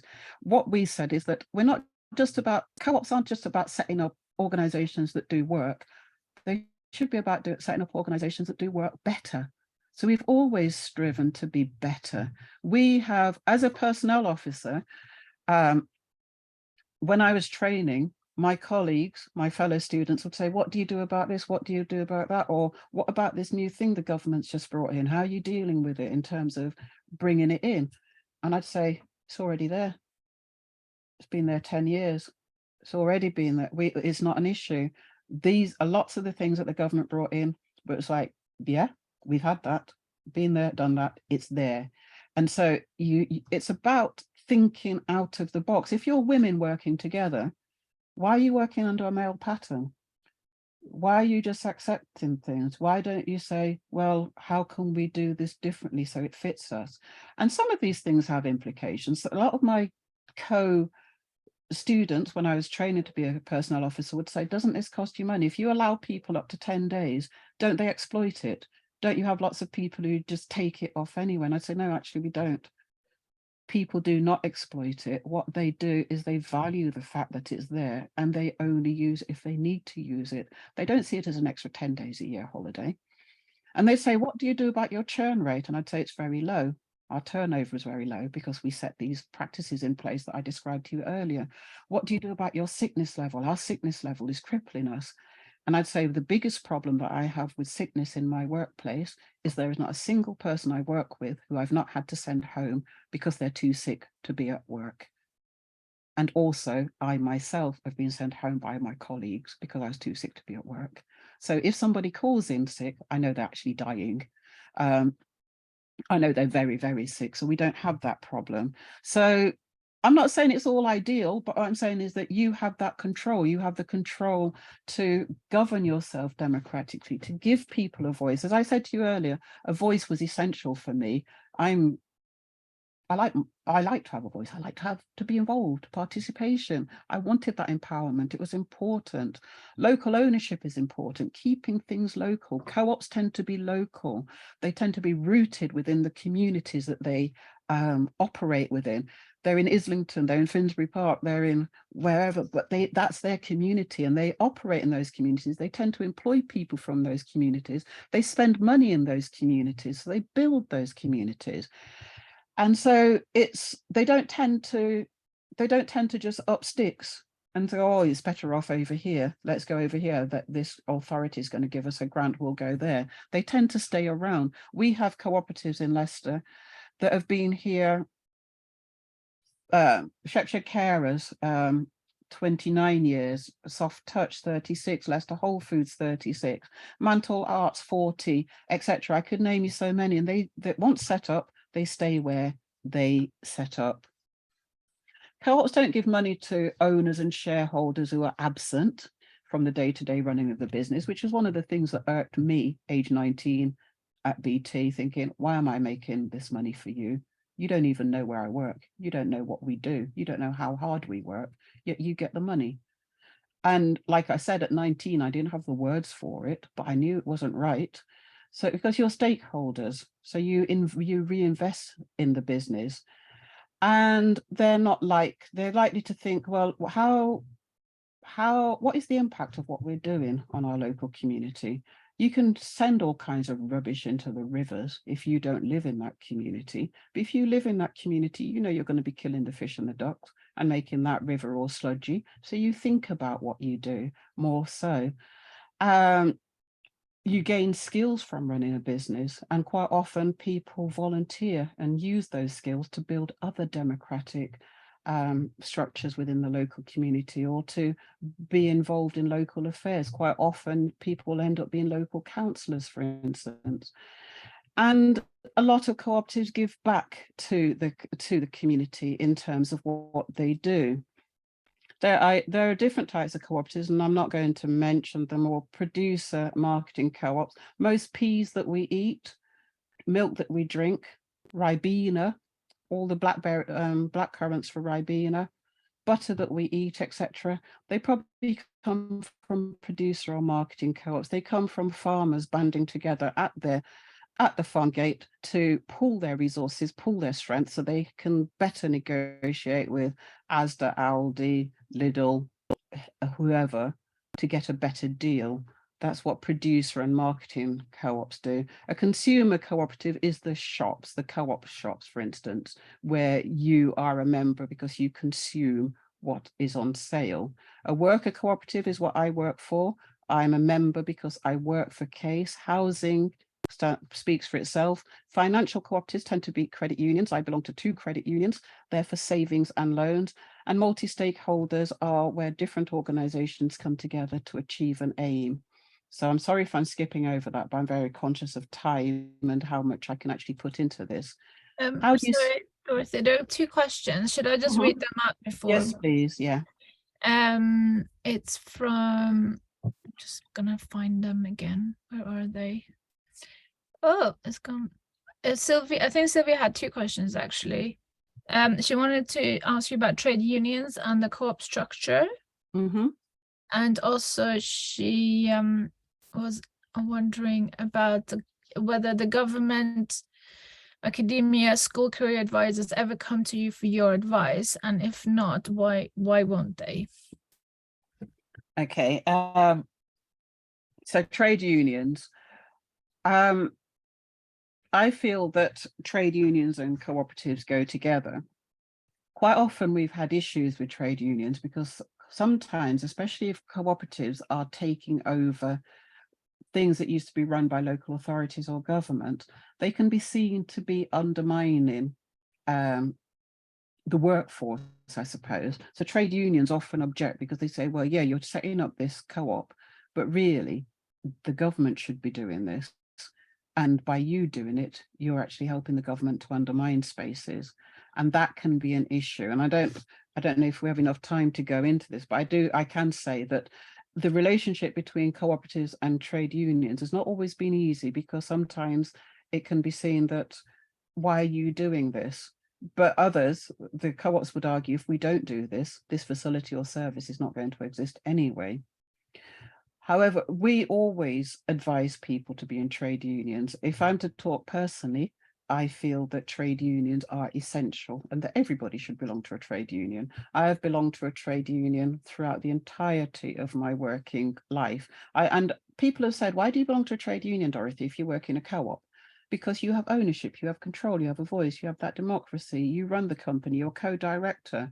Why are you in a trade union? And I'm in a trade union because, despite all what I've just said, I work in a lovely setup. I wouldn't have stayed there for so many years if it wasn't, but things can go wrong. And when things go wrong, your trade union is the place to go to. And I'm also in a trade union because so much of what I take for granted, like a 7 or 8 hour working day, a weekend, maternity leave, paternity leave, clean air, you keep on listing it, was all fought by trade unions and in conjunction with the co-op movement quite often. So trade unions fight for us, and I think they're essential. They're an essential part of cooperatives. And I think there's sometimes this feeling that you don't need trade unions because you're in a cooperative, but you do. So that was the first one. Sorry, the second bit. So before you continue, are there any trade unions that you would kind of, I guess, recommend or would fit in with someone who is in a co-op to actually join? I think you join the trade union that best fits you. So you look for the one which represents your sector. So I don't belong, I forget which one represents teachers, for instance, but I'm not in that. I am in Unison. Unison fits me. When I first joined Unison, it was Nalgo. It's been Unison for many years, but Unison just fits my needs. But I think you go to the trade union that best fits you. It is something that I do get on my soapbox on. I have 2 daughters who are now both of working age, and I just drilled it into them as soon as they started work. I said, you will join a trade union. And so they're both in trade unions because I said, you don't just join a trade union for yourself. I hopefully will never need a trade union because of the rather lovely setup that I work in. But my subs each month go towards helping people who do need a trade union. And trade unions are essential, and we're seeing this. It's trade unions that have stopped me being with you tonight, and it's a great inconvenience, but nonetheless I support what they're doing because they need to fight for people's rights. And I'm not, even if I'd been stranded on that train, I think I would hopefully have been able to still say I support what you are doing because it's important. Thank you, Dorothy. Okay, so I know I've only got a few minutes, so I'm just going to whiz through. How do you set up a co-op? I've made it look so easy on this one sheet. This one sheet says, find a problem or a market gap. There needs to be something. It needs to be something which a market needs. There needs to be a product or a service that there is a demand for, a need for, and which your market will pay you enough money for you to be able to run that business viably and make a profit. And it can be a number of things. I've talked about shepherd carers. I'll run through in a bit. So you identify the problem, you develop a solution for it. You say, this is what's needed. This is what's missing in our community. Develop a solution, build your team, make sure the team is a good team, that you've got all the skills and that there are no gaps within it, that you understand each other. Ensure viability. Can it actually work? Just because you want it to work won't make it work. What I didn't tell you about our bookshop was that our bookshop could not work. I didn't tell you that. We had this idea that we were going to do a bookshop and the bookshop was going to sell Black literature and it was only going to sell Black literature. And we realized quite soon on that was not feasible. That was not feasible at all. That was certainly not viable. Then it was only going to sell literature of a certain type. That was not feasible. And we said, right, okay, we will sell everything except Mills and Boons.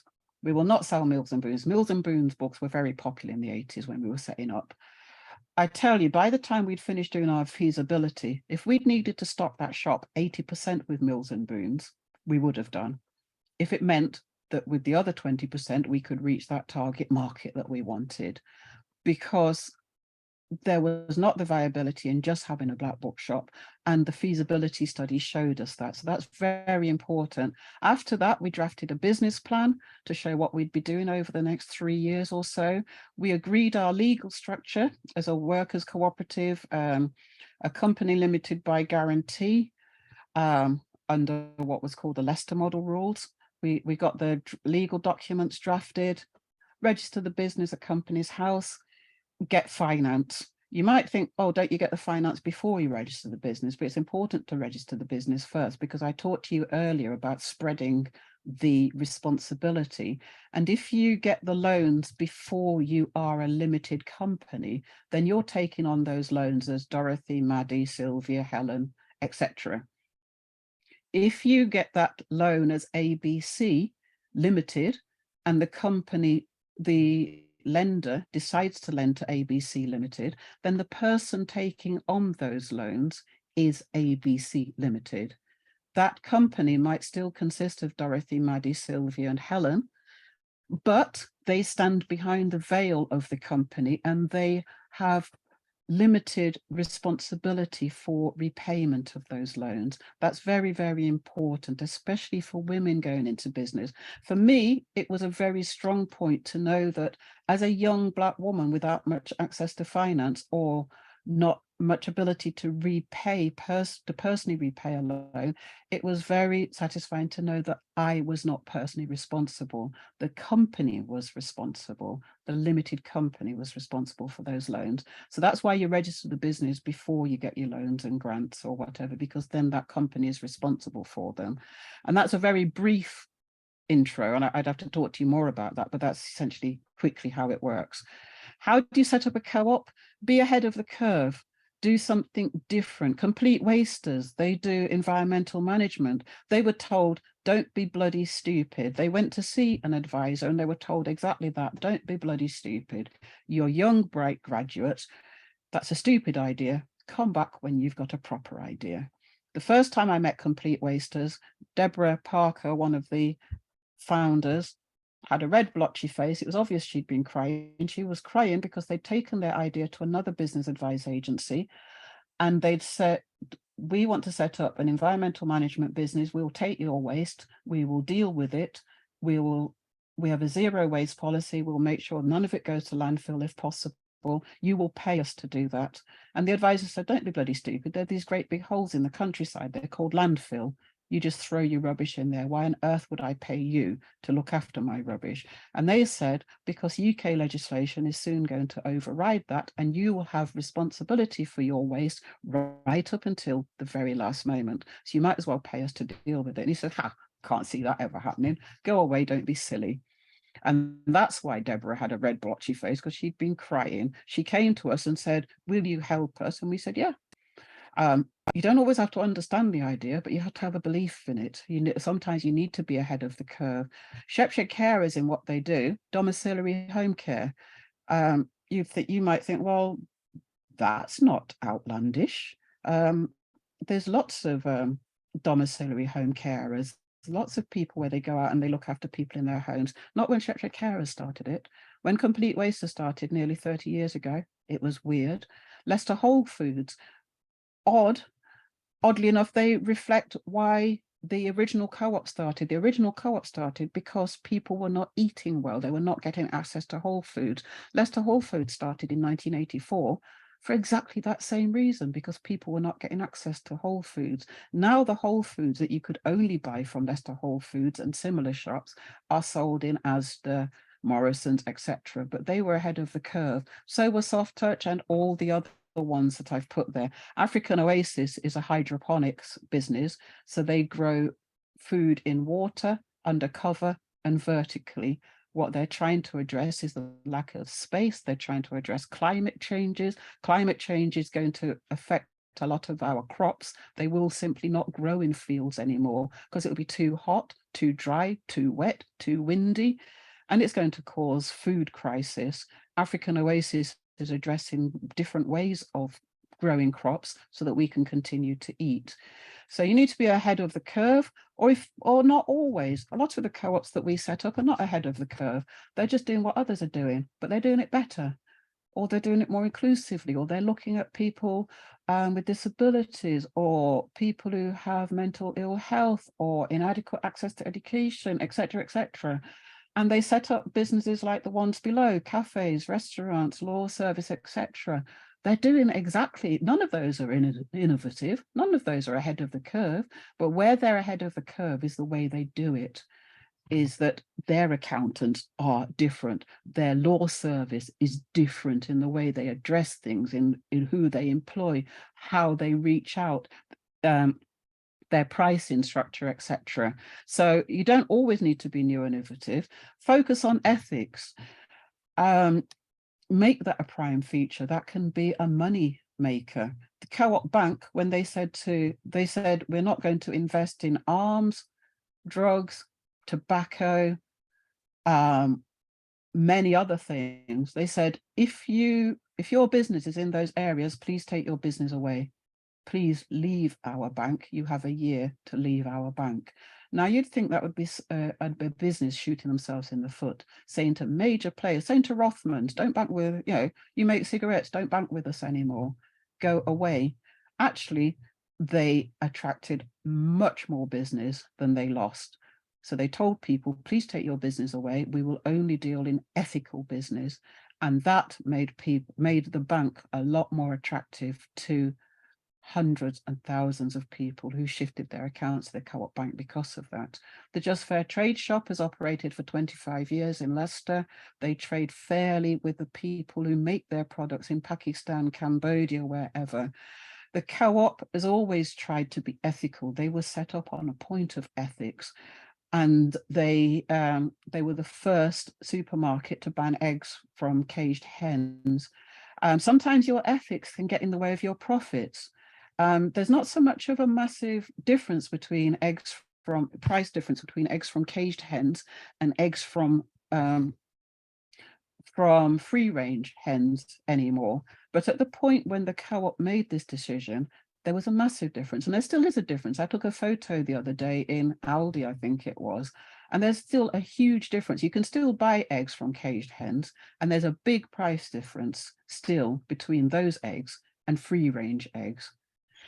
So when the Co-op did that, they were seen to be shooting themselves in the foot. And if you're a co-op running a restaurant or running a bakery, and you decide that your eggs are only going to be free range, your butter is going to be from the farm down the road, and your flour from the mill the other side of Leicestershire, you're putting up your prices in everything you do. Others are going to be able to make those cakes a lot cheaper than you. But what you're selling your cakes on isn't on the cheapness, it's on the ethics of what you do. And people will come to your door because they know that your eggs, your butter, your flour are locally sourced, fewer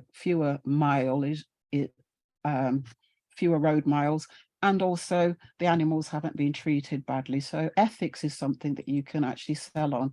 Build a great team, identify good team members, get people willing to do the development. One of my favorite stories is Little Red Hen. Who will help me plant the corn? Not I, said the pig. Not I, said the sheep. Not I. Who will help me to weed it, to reap it, to grind it, to make the bread? Not I, not I, not I. Who will help me to eat it? Me, me, me, me, me, me. Everybody wants to eat it. When we were setting up our bookshop, we had this issue. Everybody wanted to be involved when the bookshop was set up, because they thought it was going to be nice that all you did then was stand behind a counter, have nice chats with people whilst handing a book over the counter and taking some money. Nobody wanted to do the legwork, the research, the feasibility study, the meeting with suppliers, nothing like that, working out which carpet to buy. Anytime we asked people, they'd say, yeah, we'd be willing to join, but not just yet. Tell us, come back to me when you've set up. So a little bit of little red hen syndrome always gets in the way. You need people to come on board. Do you do it with friends? Do you do it with family? Do you recruit strangers? All have advantages and disadvantages. Often people will do it with friends, thinking, well, they're my friend, I know them. It can be a nightmare. I've seen it just go an easy way to lose your friend. Family dynamics can prevent you running an effective business, in that you've always been the little sister, and they treat you like the little sister. So even though you've got this really good idea and you say, do you know, if we reduced our working week from 37 hours a week to 35 whilst putting up our holidays simultaneously, I think we'd be more productive. They go, oh, that's really sweet, Dorothy. Oh, but you're the baby. We're not going to listen to you. Recruit strangers. That's the way that Leicester Whole Foods started up. The person who started Leicester Whole Foods, Paul Rice, it was only him, but he knew the idea had legs. So he put out an advert and he got together a group of perfect strangers who set up a business which is still operating nearly 40 years later. Make sure you've got shared aims and objectives. This example here is a real one. The person involved was called Gary. Gary was a member of a painters and decorators company. They came to me 6 months in saying, we've got a tremendous problem because Gary wants to take off a week every month. Gary said, I thought that was a reason for setting up in business as a co-op, is that you could have good holidays. And they said, no, but you can't do that because we can't get enough work in. It caused a huge problem because for Gary, having holidays was a major point of being in business. But for the others, they said, you can't have 12 weeks a year, and certainly not at this point. It caused huge problems, and Gary left the co-op because it didn't fit his needs. Sorry, Dorothy, before you continue, we are actually out of time, but there's a question from Sylvia that she wanted you to address. I'm wondering whether you know a few minutes on that. Yeah, sure. It was about the she wanted to know if government school career advisors ever come to you for advice. Oh yes, sorry, she did say that, didn't she? I've got just 2 slides, and so that I want to do. So I'll come back to that. I'll just finish the presentation so that those who need to go can. So that was the one about keeping skills. Keep your skills up to date, get them is what I'm saying. And seek help from those who can give you that help. So that is actually my last slide, to say, always seek out help. Help is out there for you. There is actually a lot of help, not as much as there used to be. There used to be an organisation like ours in every borough in London. When I first started, there was Brent, Islington, you name it, there was one in every borough. Now I think you probably have about 3. And it's the same up where I live. There was one in Leicestershire, Derbyshire, Nottinghamshire, West Midlands, etc., etc. Now there are 2. There's us and there's one in Coventry, the one that I worked with all those years ago. But there is still advice, and I'd say seek advice. So sorry, coming back to that question then, sorry again, Maddie. No, don't worry. About, could you just repeat the question? Yeah, so if the government or school career advisors ever come to you for advice, and if they don't, how come that might be?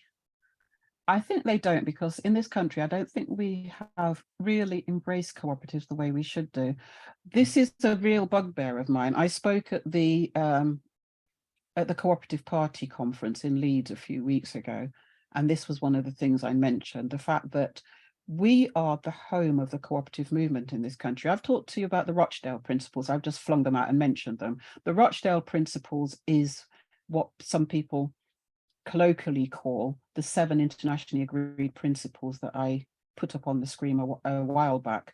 Those principles are what people work under as cooperatives in the majority of the countries across the world, and 1.6 billion people belong to the co-op movement via their country's membership of the International Cooperative Alliance.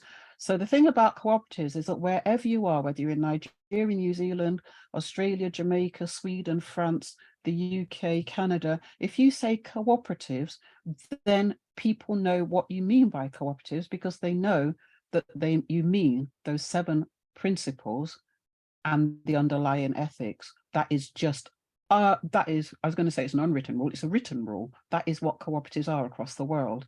Those were started in Rochdale in 1844. And so often in the co-op movement, people will call them the Rochdale principles. I have stood on platforms in The Hague, in Italy, and elsewhere, where people have lined up to shake my hand.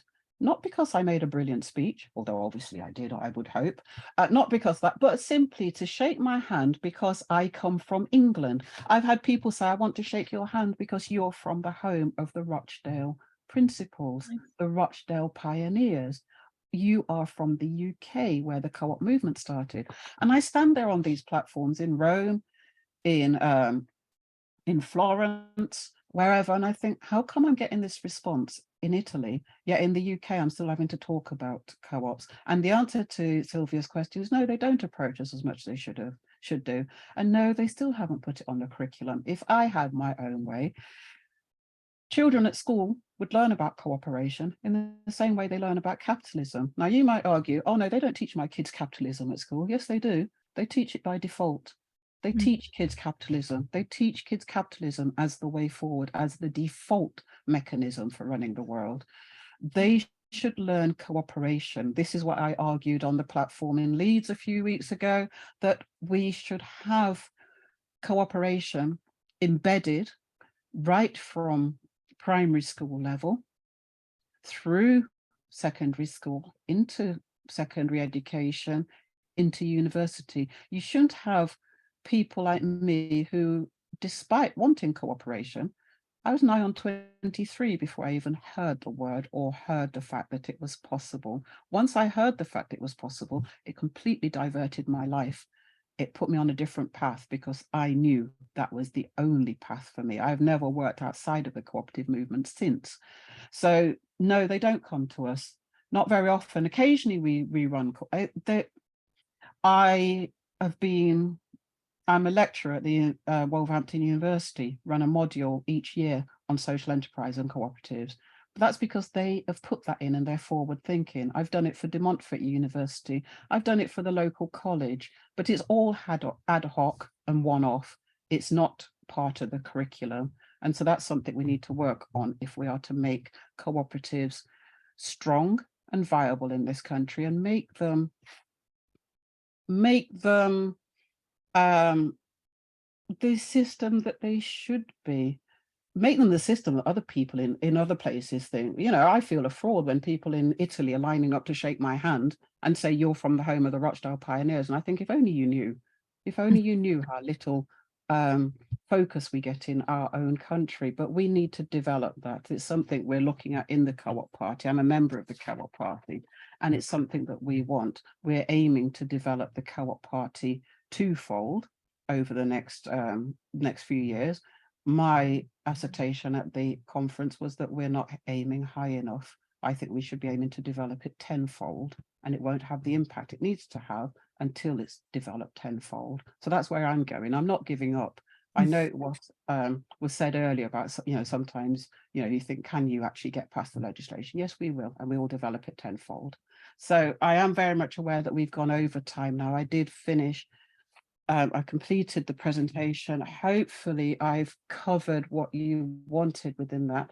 And thank you very much for giving me questions throughout, because I think if we'd been doing this face to face, it would have probably been more of a question and answer thing than it has been here. But I'm really pleased that you've given me questions and I've been able to answer them. And I apologize for going over time a little bit, but what I would like to say is I'm not rushing off now.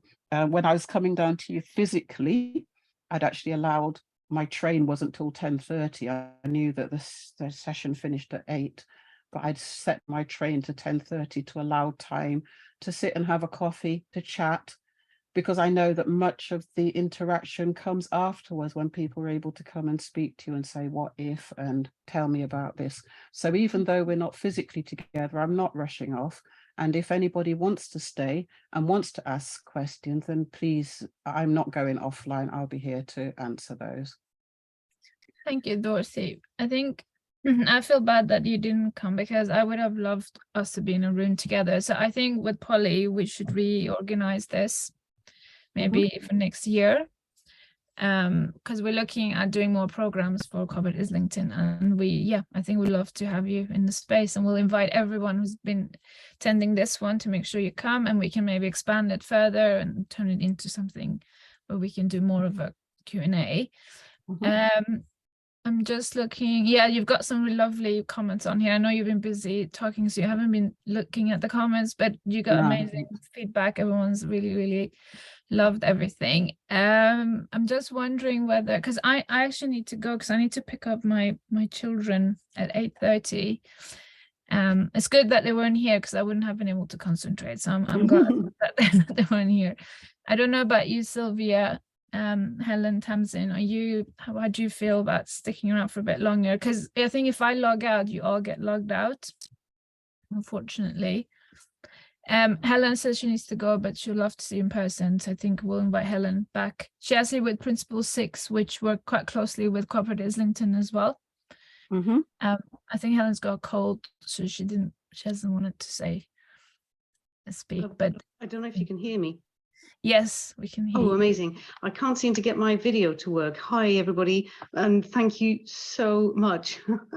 I feel utterly treated. I can't get up to Islington, sadly, but actually my mum has just left the room to go to the toilet, but it's just been perfect for the two of us to listen, and thank you so very much. I will I'd love to stay in touch. I don't know if that's possible, but Case, I'm pretty sure I have heard about it, and it's just so inspiring. Thank you. And I can't wait till next week's also. Maddie, thank you so much for your emails earlier on. No, It's don't. been perfect for me, just perfect. Thank you. Yeah. Thank you very much, Helen. And Yeah. I've just noticed you're from Principle 6. Oh, sorry, that was Sylvia. Oh, right, I can see somebody from Principle 6, and so you understand what I'm talking about when I mention Principle 6 and the importance of it. But thank you very much. I would have loved to have seen you all, because I know that these sessions work so much better when we can be face to face and have questions and answers, but I'll be more than happy to come another time.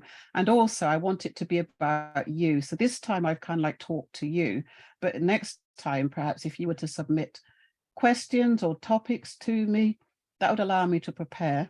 I can answer most things relating to co-ops off the top of my head, but you'll get a better answer if I can think about it. So, you know, just send it to me. That might be a good way to do it next time, for you to say, well, this is the problem that I'm having, or this is what affects me, or how do I do this? And we can build it around you, so it's more of a workshop rather than a presentation or a lecture. I'll be more than happy to do that. That's great, thank you. Yeah. Sylvia, you're with the Islington Council, aren't you? Did I get that? No, I sent you a couple of emails late this afternoon, and you kindly got back to me straight away, because I explained I wasn't going to be able to make it, because I'm down near Brighton actually. Right. And yeah, I can't get out much. my mum needs me around, put it that way. Yeah. Okay. But at the moment, yeah. But thank you for joining, and yeah, I think we'll have more events, but I don't know how online they will be, but we'll try. Amazing. Yeah. Mhm. But yeah, thank you all. Tamsin as well, thank you so much for joining. Thank you so much for organising. It's been really wonderful. And also, yeah, it's so inspiring, but also to think about cooperatives and like what we can do to collectivize to make co-ops an easier sort of, just for more co-ops to be around. I like what you were saying about education system or involving young people, just people understanding and knowing that's a possibility. It's so true that it's really invisible for a lot of people. So yeah, this has been great, and I'd love to stay in touch or involved in things. Thank you. If you also if you can sign up to Corporate Islington, then you'll get newsletters about co-ops in general, but also next events coming up. So that'd be a nice way of also staying in touch. Definitely. Okay, is that okay to kind of say thank you and bye? Mhm. Yeah. Okay. Thank Thank you you, so much. everyone. Thank you for making it easy for me.